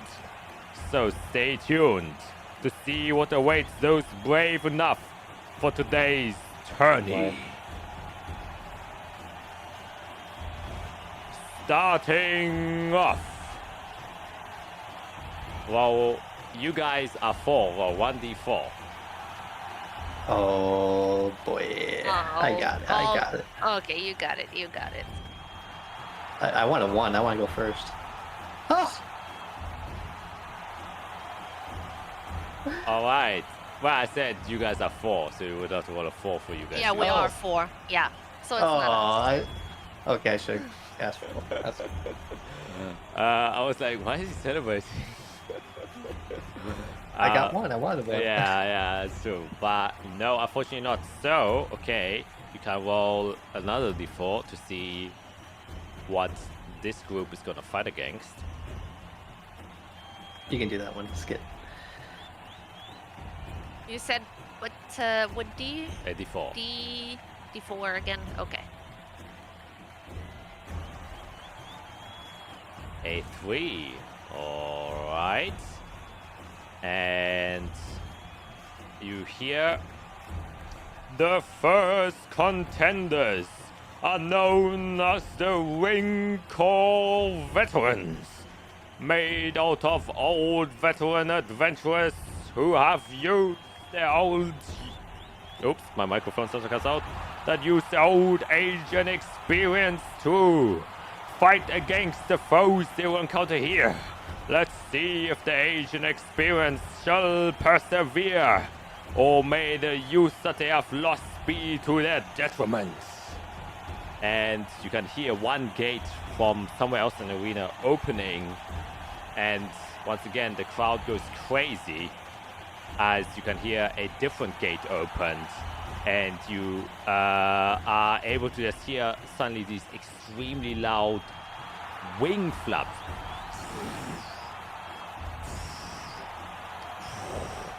And a loud, almost like ear-piercing screeching sound, or sounds like an eagle or something of the similar sort. That must be gargantuan. What this creature must be to produce such a sound. As it takes flight, you can feel the rumble as the wind gust caused by the flaps of the wings of this creature even kind of shadows the gates that is above you. And it seems like the fight commences. You can roll a d20 to see whether or not they succeed. Actually, well, you know what? Oh my god. Yeah, you can do it. You're 3 people, there's 3 other groups, that makes sense. So each of you can do 1. I got it. 18. Damn, pretty good. Okay. And you can hear the screams and shouts of adventurers or other people, and you can definitely hear from the tone of voice that they're very structured, very disciplined. The commands that some of them gives are very precise and short, and you can hear spells being casted. You can hear that several blows land as the creature they're fighting against is kind of writhing in pain.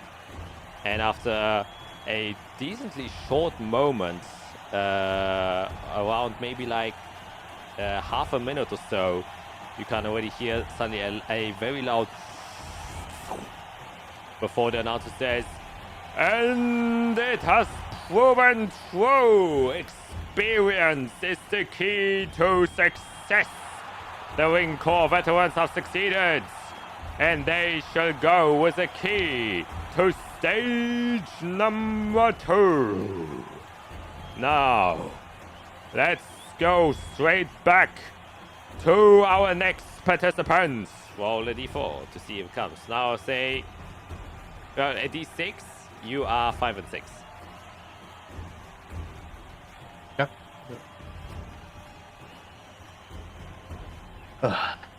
Roll a d4. Okay.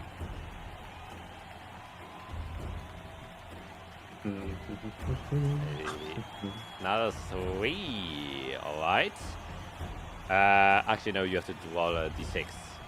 Sorry. D6. Okay. Yeah. Yep. No There's worries. also only 3 options.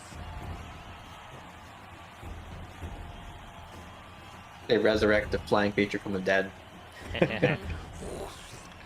can see the announcer says again, "Coming out from the shadows, we have an old drow group, the Flourishing Shadow. With their precise wielding silver blades, they cut through any enemy. But will the sharp blades be enough to find the key tied in the chest at the center of this arena?"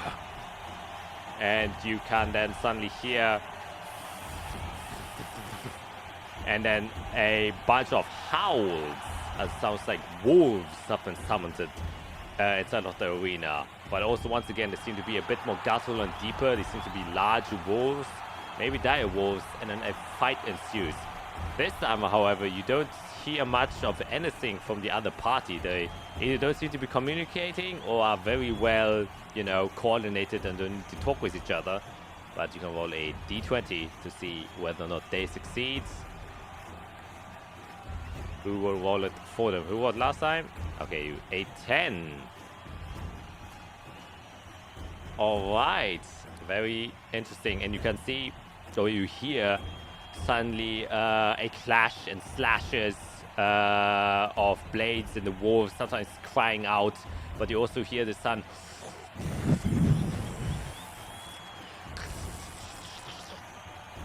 and the fight goes a little bit longer than the one before. It reaches about the minute mark before the last howl of one of the wolves kind of dies down, and the announcer says, "What a stunning fight! The Winter Wolf Pack has been defeated, and the key is now within the hand of the Flourishing Shadow. They too shall go with the key to stage number 2. Now, to the second half of stage number 1. Greet our next contestants." This can be a d4 again. You are 3 and 4.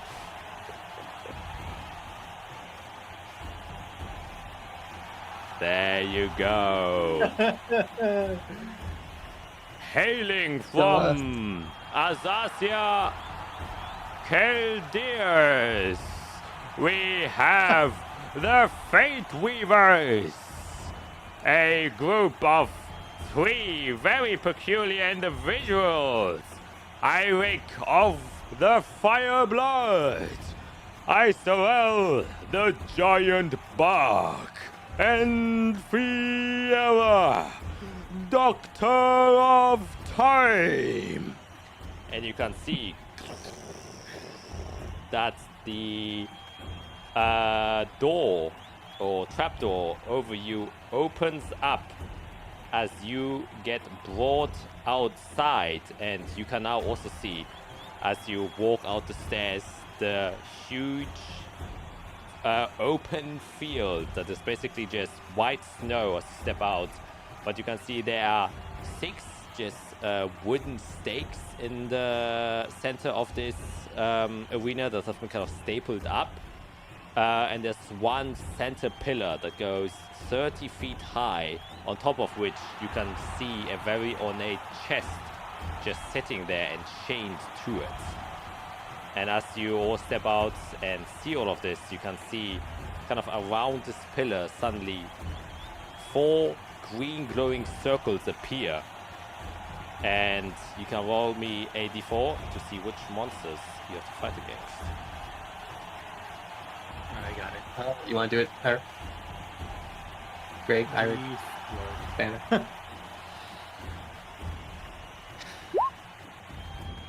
That is a 4. And as these 4 circles kind of illuminate, you can see teleporting into that space, you can see one gargantuan, well, or not gargantuan, but huge humanoidish figure, but it has kind of like 3 or 4 kind of disembodied arms, very green skin color, wears a weird loincloth, but has kind of 3 heads. And you can see on other spots there are other smaller, but also like kind of this very fleshy, fat, lumpy humanoid figures that are carrying a club with it. This very disentangled hair, as a somewhat like goblin-esque figures, and you would recognize these are some variant of troll that have spawned here. As you are immediately jumped into initiative as this fight commences. So I will take you to the arena. You're on the very top left corner. Zoom out, zoom hello. out, zoom out, zoom out. Oh my god, that's big. Oh my god. It's a big old map. Oh my goodness. Okay. Okay. Yeah. Okay. Everybody has alacrity, so add a d8. I don't know if it'll help this fight, but... I think I get glamour on there too. Ooh, okay. There we go.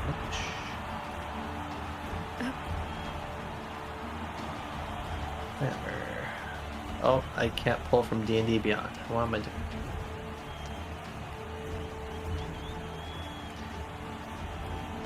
There you are.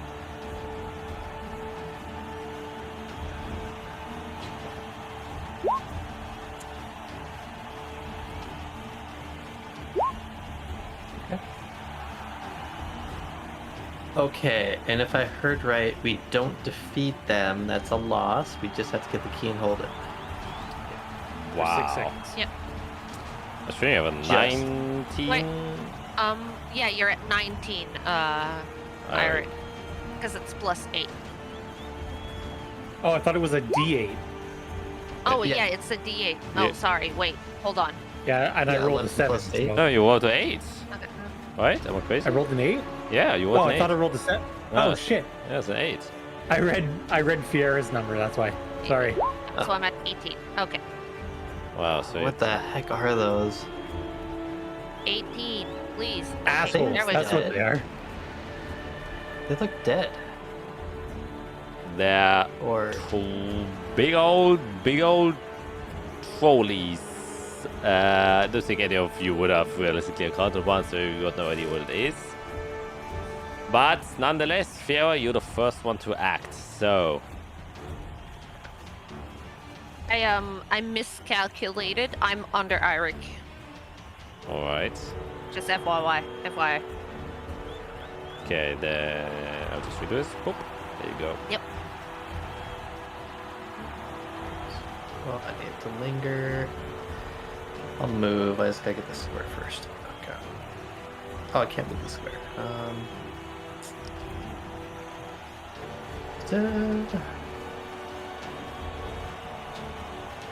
Don't know if that reaches. I'm over here. There we go. Okay. Yep. I'm gonna start moving forward with all the confidence in the world. And I'll just yell back, or not yell. I'll just say to the others, I'll do my best to slow them down, hold them still. Someone go after the chest. I can't fly right now. I have an idea. Perfect. And then I will cast slow in that area. All four of them. Alright. Let's see. This is the... Visually, it's like a giant ripple or like almost like a mirage in the desert. Yes. There's a wisdom save from the big guy. Wow. He makes it. Wow. And this is from the 4 other ones. I will start from top to bottom. And right to left. So basically clockwise. Okay, I want to make... That's crazy because they have a -1. Okay. At least 2. So the Okay. bottom 2 Wow. are slow. That's crazy. That was... I was hoping for a little bit better, but what can you do? Okay, I got 10 more movement. I guess I don't know, I gotta pick a direction. I'll go this way.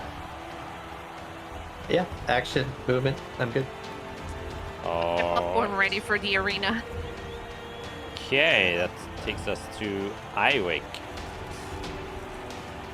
Oh boy. I only got 2 of them. That's fun.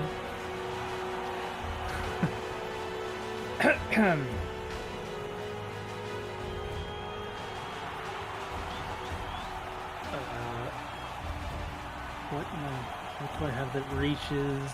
That's that. That's that. What is this? No, I don't want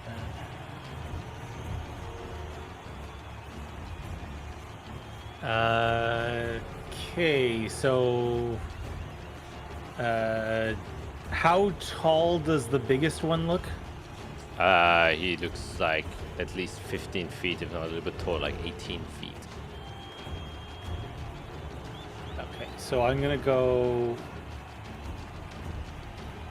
activate boots, fly 25 feet up in the air. As I'm moving forward, I'm gonna go trusty firebolt at the big guy. All right.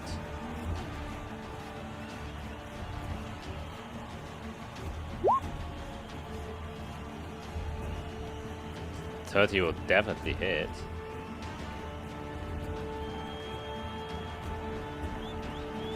Come on. Or Plus, hang on, it didn't add my firearm. Plus a D8. Plus an extra D. What's the damage? 10. Whoa! Damn, holy shit, how much is that? 15, 35, 20. right? No, 18, 20. Yeah, 35. Yeah, 35. Yeah. As you blast the sky all the way from back there, and as you hit it, you can see burns its skin off. It kind of riles back and starts screaming.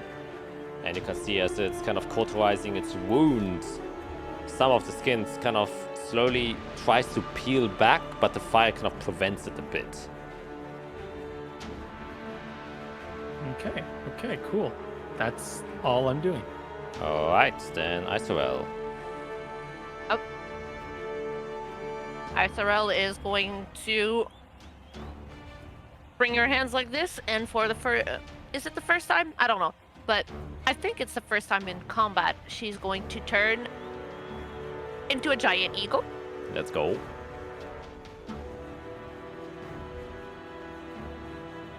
And she's going to go up.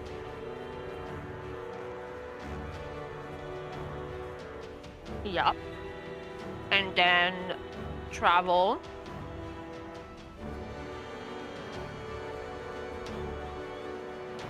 Yeah, so she's gonna go up 30 feet and travel 50 feet in the air. Travel 50 feet. All right. Cool. Anything So else? I am 30 feet in the air. Okay. Nope, that's all I can do. Then that takes us to Glamour. Yeah, go get him. He's this is movie 40, I think. 40. Oh, can you describe this smaller one? Is that pillar 2?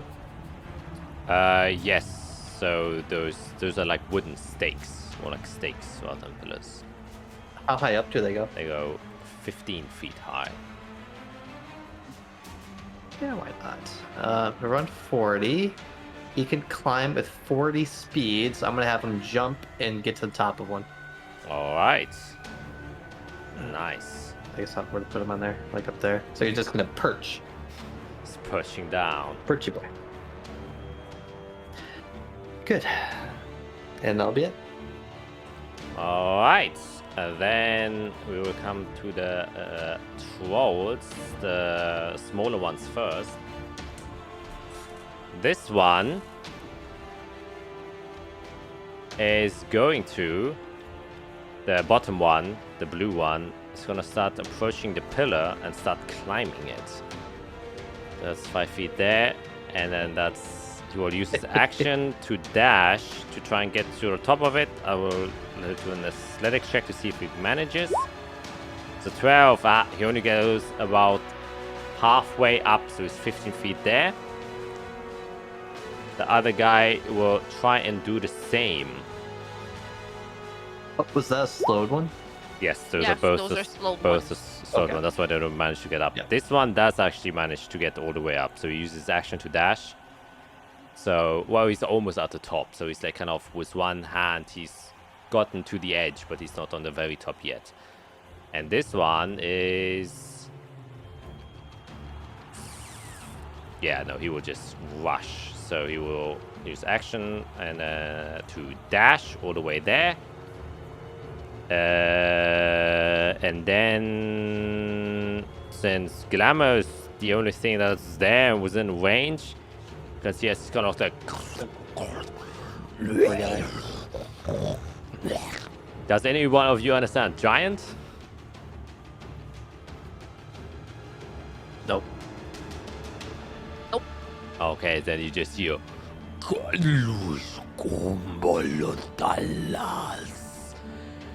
And then you just kind of, you can see that his like lower chin kind of just puffs up.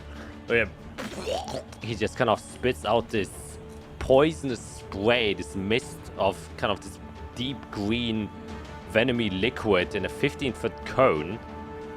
Obviously targeting only... I'm guessing that doesn't look like a spell. It probably looks like No. vomit. Yeah, it's just its Okay. physical thing. So he has to make a Constitution saving throw. Come on, buddy. However, he also takes damage in order to use this. So, Oh. wow, he takes 7 Oh my damage. god. Wow! So he takes 0 damage, by the way, because that's a natural 20. So as kind of the venom sprays out, you see determination inside of the eyes of Glamour, because he knows that maybe somewhere in this crowd, one of his family members is watching down, and he cannot make a fool of himself here and die within the first 6 seconds. So as this kind of poison goes over him, you can see he just brings out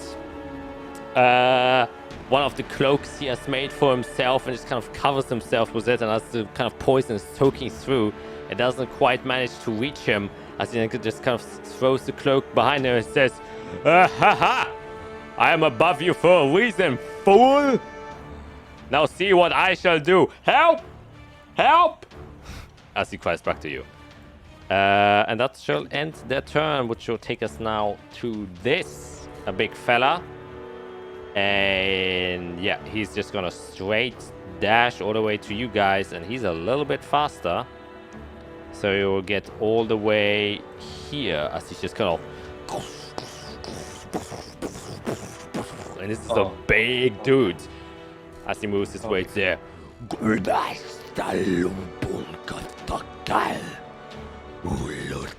You can see these three heads that are kind of talking all at the same time.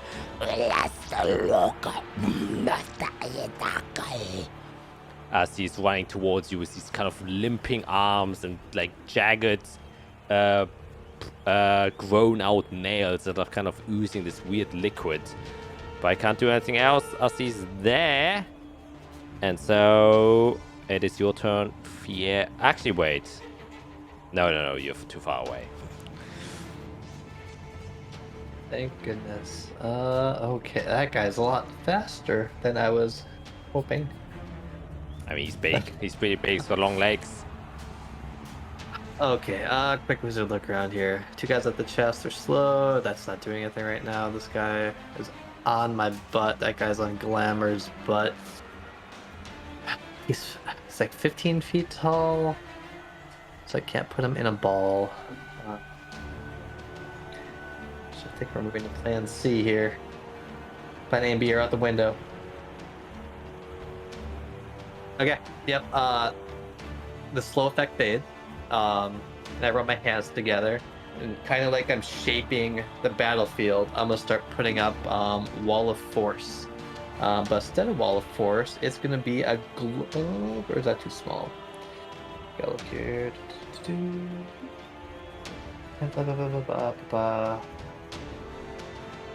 What's the radius?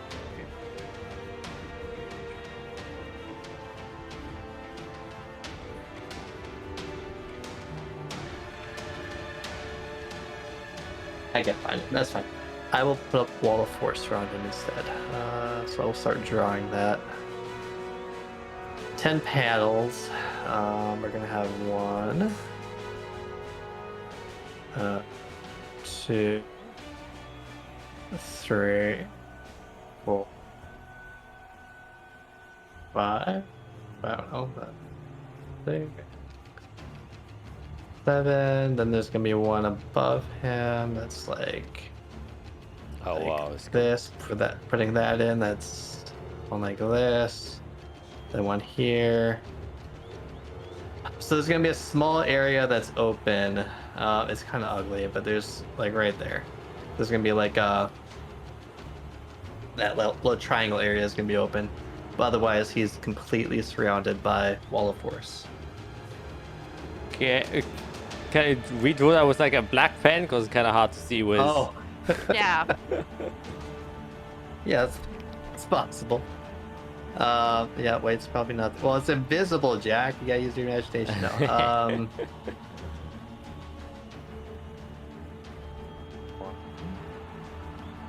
2, I guess that's 3, 4, 5,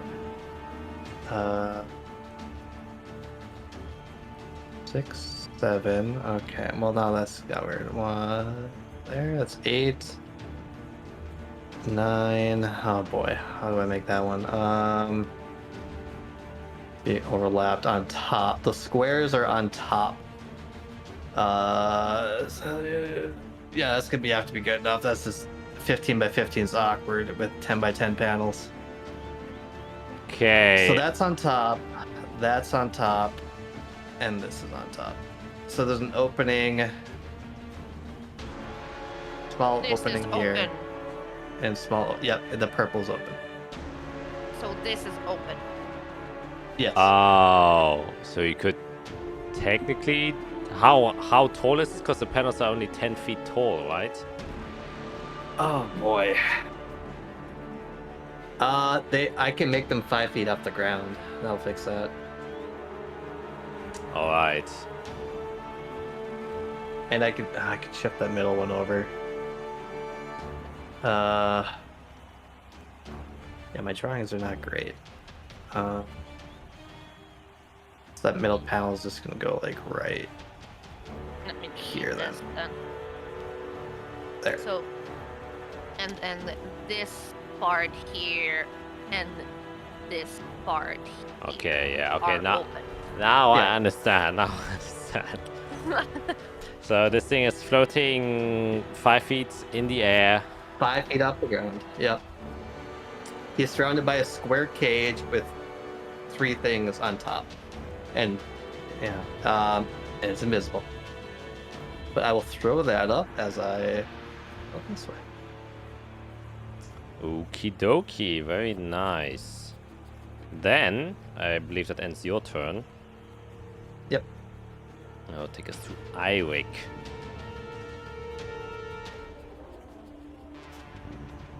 I was I should probably yell out, trap the big guy. Need help with the others. okay. I'm just too far to do something that I really thought was going to be fun, but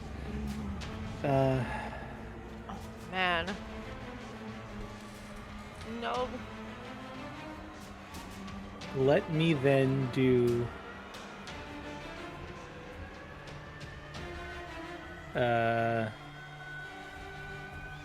why are they climbing the goddamn pillar? They shouldn't be that smart. Isorel is yelling from the eagle. I have a plan. Great.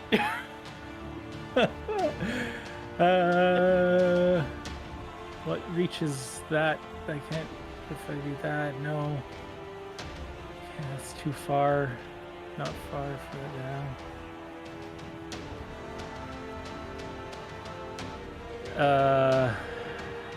God damn it. Okay. Third level scorching ray at the two climbing the pillar. So two rays each. Alright. So the first two rolls are the blue and the second two are the other one. Alright.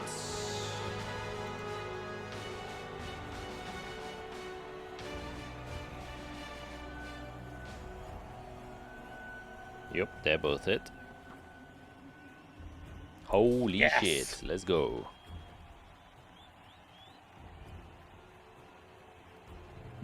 That still hits. Oh! Beautiful. Okay, let's go back to damage. Scorching ray. Damage on the first one. Plus a D6, I think it is. Yeah. Yeah, D6. Plus a D6. So first ray is 14. Second ray plus a D6. 16 on the second ray. And these are on the blue one, right? Yeah, Yeah. And then the next are on the red one, right? this is the nat 20. That's on the red one, right? Yes. Alright, so natural 20 we take max, and then the first roll, so 4 plus 5 is 9 plus 20. So 9 plus 20 is 29. Plus an extra D6. Yeah, so that's 29, 31, 37. Alright. Can we defeat the Last. 3 outside and leave him alive and still be okay? Or if it's, I wonder if it's defeat any of them. 15 on the last one. 15. Wow, wow, wow. As he gets things slammed, these fucking arching missiles. You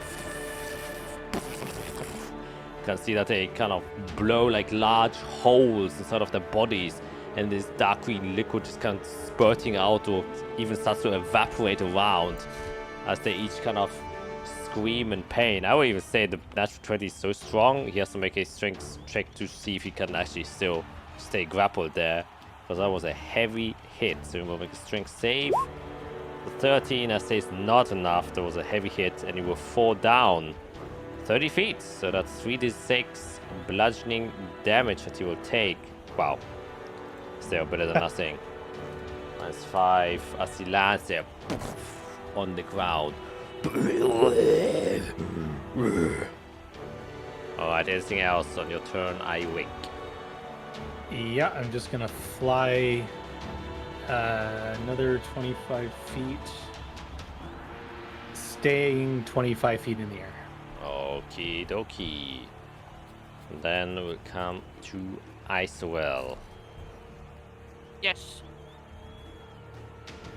I will scoot my ass up there. Boop.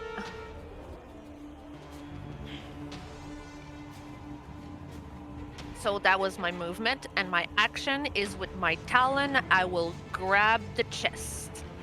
Alright, I will clarify once again. The chest is chained to the pillar. I will grab the chains.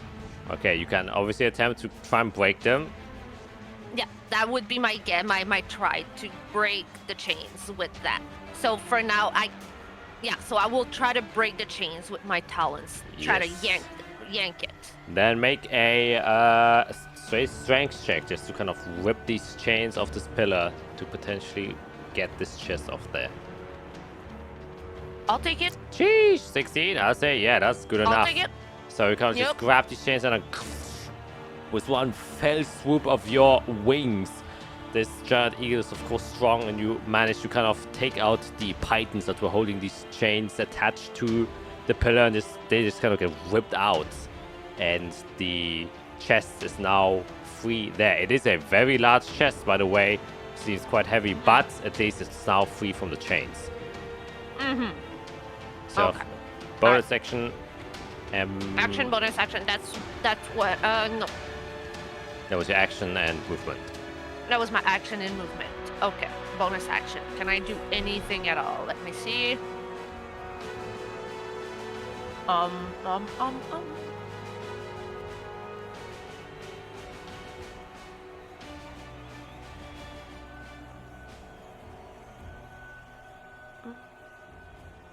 None of the spells that I have with my wild shape form can be done as a bonus action, I think.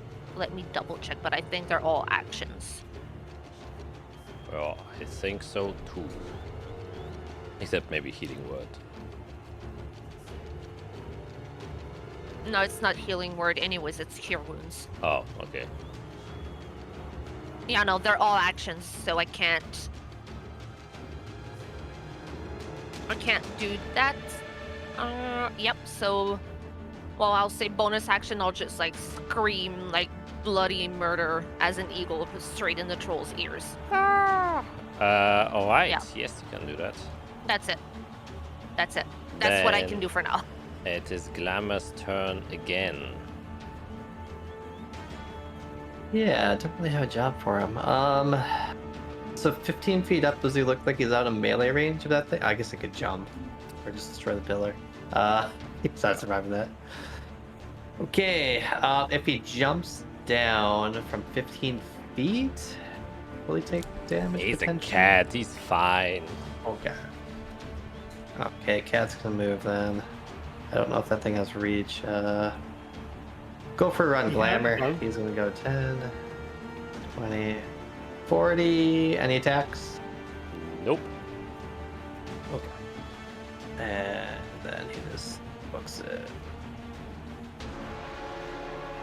Cat running around. Nice. And oh, yeah, it's 40-40. That's it. Okie dokie. Then it's back to these trolls. You can see the one that's standing in front. You can see that some of its wounds that were dealt the turn before start to kind of close themselves. The other two, however, even though they got heavily damaged, their wounds don't close. And this guy, you know, usually would go after Glamour as he's kind of looking there, but you can see the big troll kind of, one of the heads that is looking behind, kind of says something to it.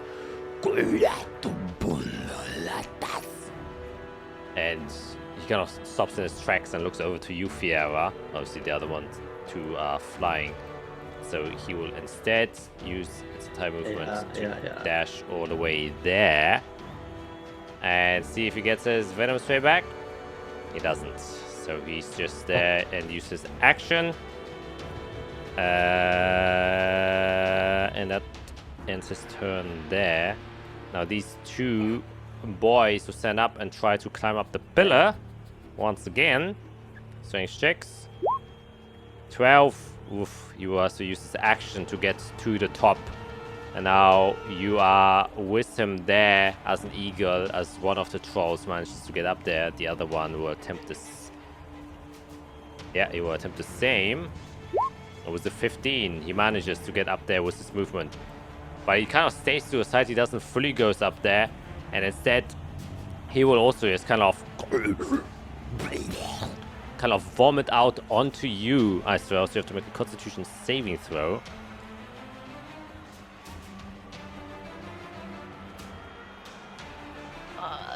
Giant eagle.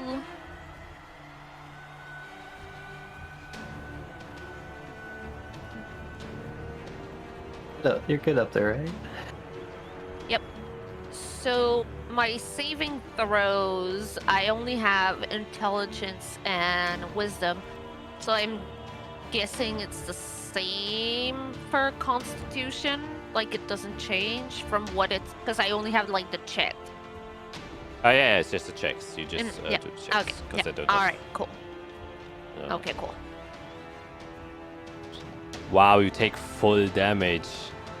I'm retiring the dice. Oh wow! And she said she took out new dice. Yep. They're retired. They're retired. We're going with chocolate dice. There we go. So you take 32 points of poison damage, and you are poisoned. That means disadvantage on attack rolls, and that's it, I think, if you're poisoned. As this kind of venomous thing just takes over your winged form, as you kind of focus on trying to get this chest off, you aren't able to dodge, and you've been straining yourself so much that as the poison just hits you, you take a deep breath in, and it just courses through your entire system, as you kind of feel it weakening your body tremendously. Yes. That ends. I need to remember. I stay in beast you stay. form. Exactly. Yeah. Okay. And that will end their turn. That will take us to the big boy. I will let him make an intelligence check to see whether or not, because he was obviously running and then he immediately slams into the glass of the wall of force, and he's kind of confused. So I'll let him have do an intelligence check to see. No, he has no idea. He's got no clue, and he just starts scratching around 1 and here. 20. And you can see he's using his hands as claws, and not understanding why he isn't able to reach you. And that. But he does.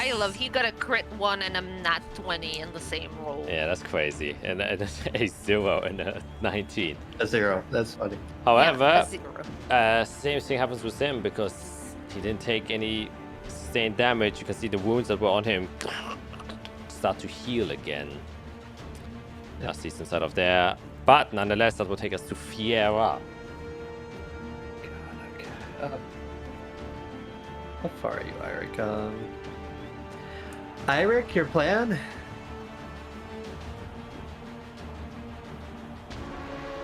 My plan is, I should be able to get that chest away from them. Okay. I'm flapping my wings like, I got the chest. Take care of the things. Oh boy. Alright, let's roll some dice. Roll my hands together. And I focus on the guy in front of me. Oh god. There's a size thing on this thing. Where is it? Large is 4 or 2 by 2, right? Yes, He's large? Yes, he's large. Okay, thank god. Then black sand's gonna swirl around him. If he wants to make a con save as a whatever thing he is. Yep. For momentary stasis. 16. He fails. Fails. So he is incapacitated as he is in a time stasis until the end of my next turn. Oh my god, I love that ability. Fucking good. And the wizard's running. Wizard is running. I want to help Izrael though, so I'm gonna run toward her. Okay, I'm running. Yeah, I actually see the black sand and the thing, so that's it. Okay, then that should take us to Iwick. Okay. I have to be specific with my placement here to make the math work.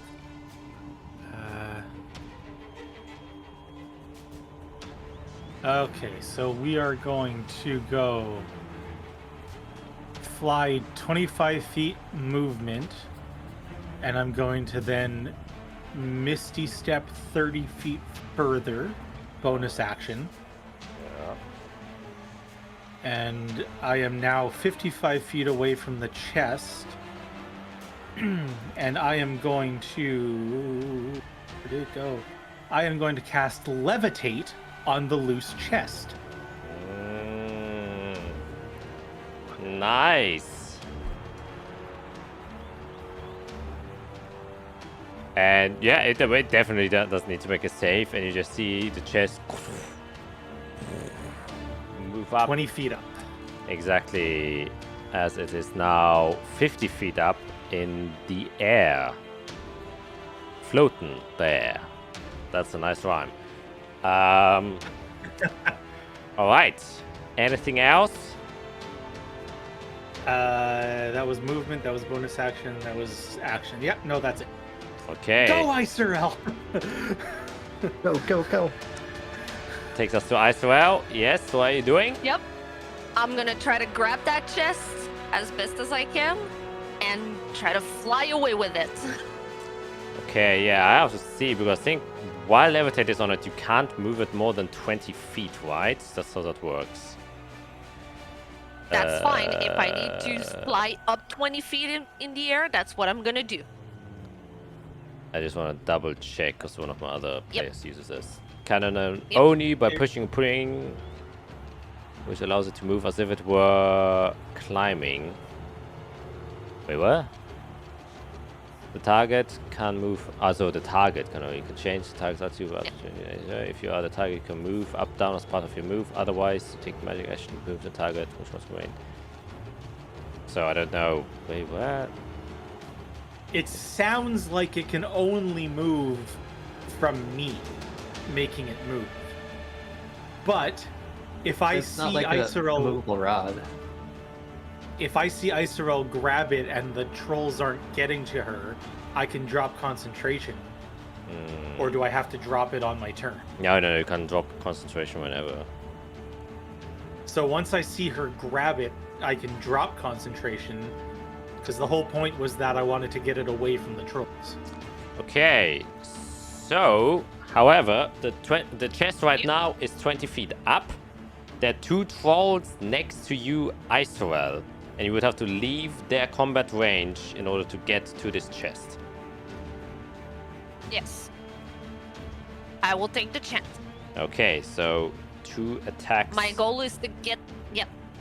My goal, and I will try to fly up 20 feet. All right. They will both make 1 claw attack against you. This is the first one. Yep. That's an 11. That will miss. Nope. Nope. The second nope, one nope. will attack. It was a 20. That one will hit. Yes, that one will hit. So you take 15 plus 5. So you take 20 damage in total 20. as he slashes Oh. into your body All right. and you fly up. Are you still a bird? Yes. I'm so good. I'm so good. The druids now stay bird until they die.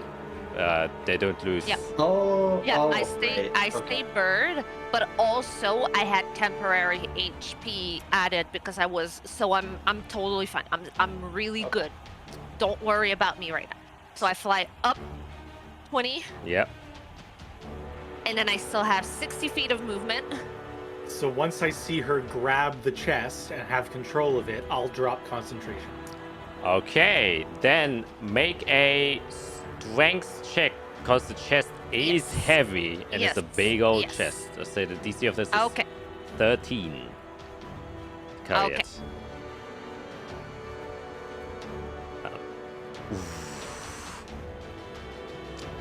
It is too heavy for you to carry, as you notice this is a very dense and purely iron, probably one of those weird irons you heard of, and you get pulled down again as it drops down back onto the pillar as a heavy chest, and you back within reach of these two trolls.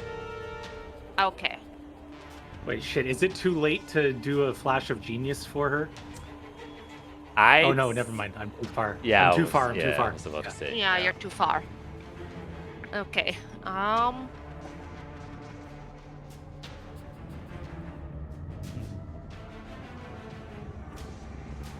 I mean, we can keep trying. I have those two Was pinned that- down.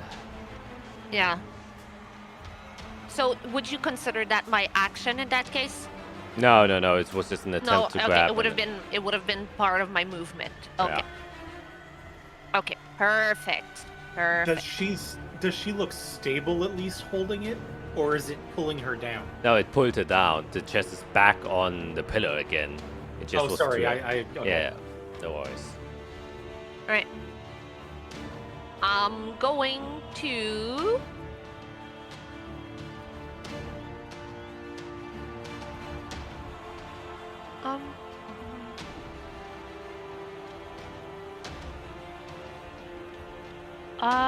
So the bread one is the one that got really badly hurt. So we don't want him too hurt, because if he dies, then we lose.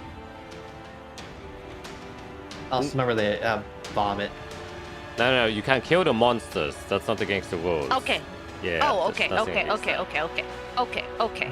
okay. In that case, hold on a minute. I need to do this. Okay, yeah.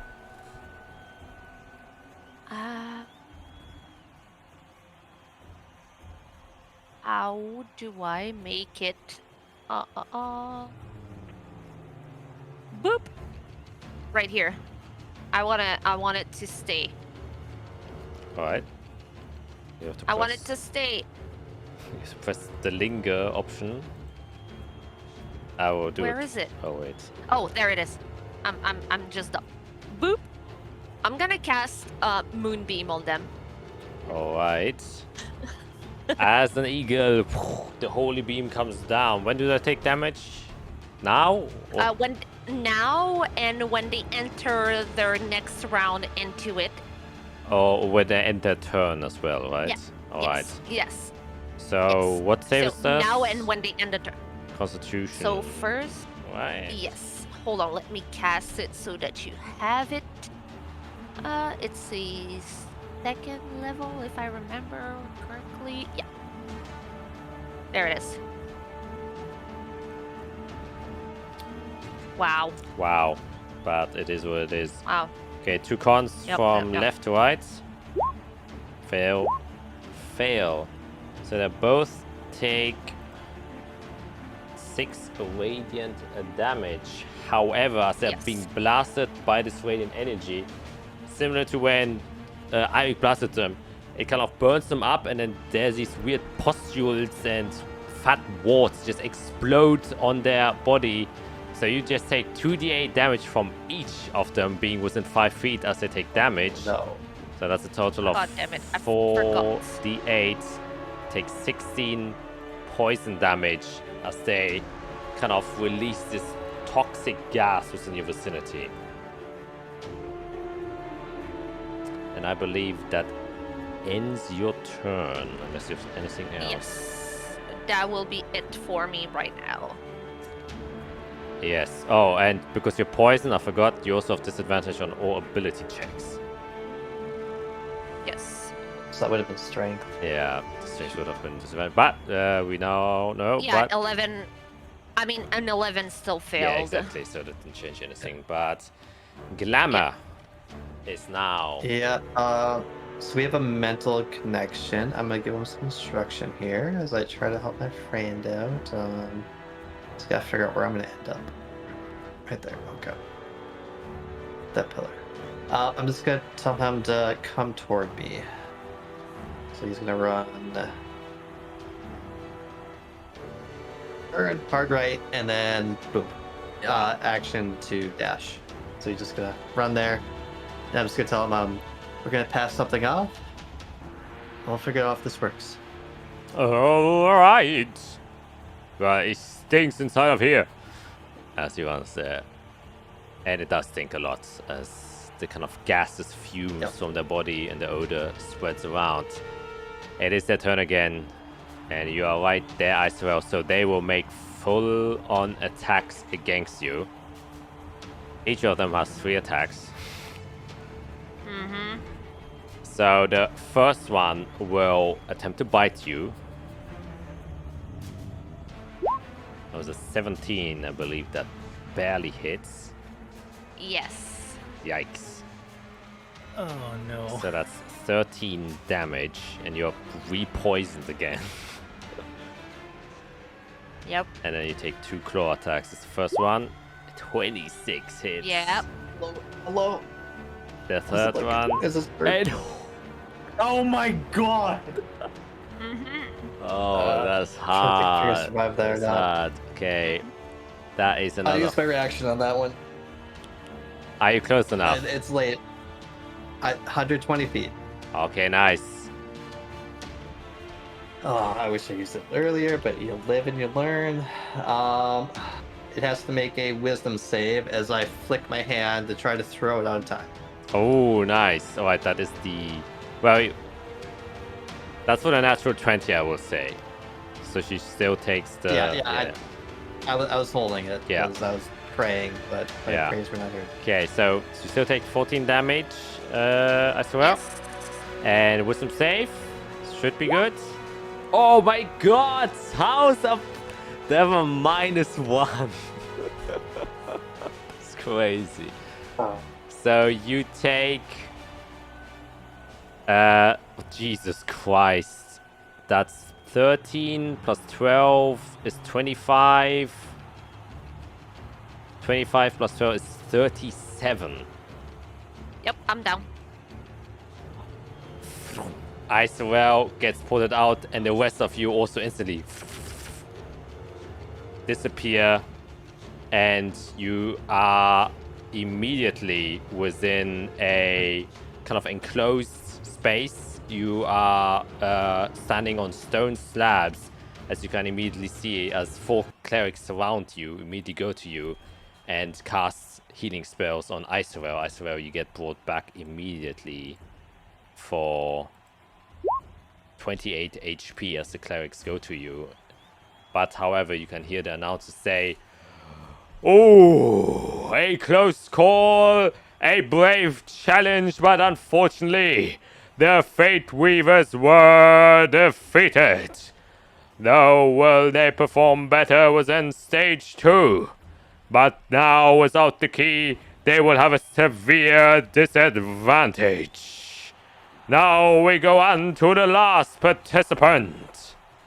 That's where we're gonna end today's session. I'm so mad. God, that levitates would have worked That's so smart. well. Would have worked so well. Unfortunately, the dice were not on your side. No. But hey, maybe this is an underdog story. What can I say?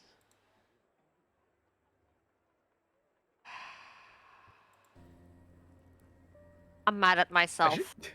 I shouldn't be this upset. I'm is a so game. mad. I'm so mad at myself. It was a risky Those play. rolls.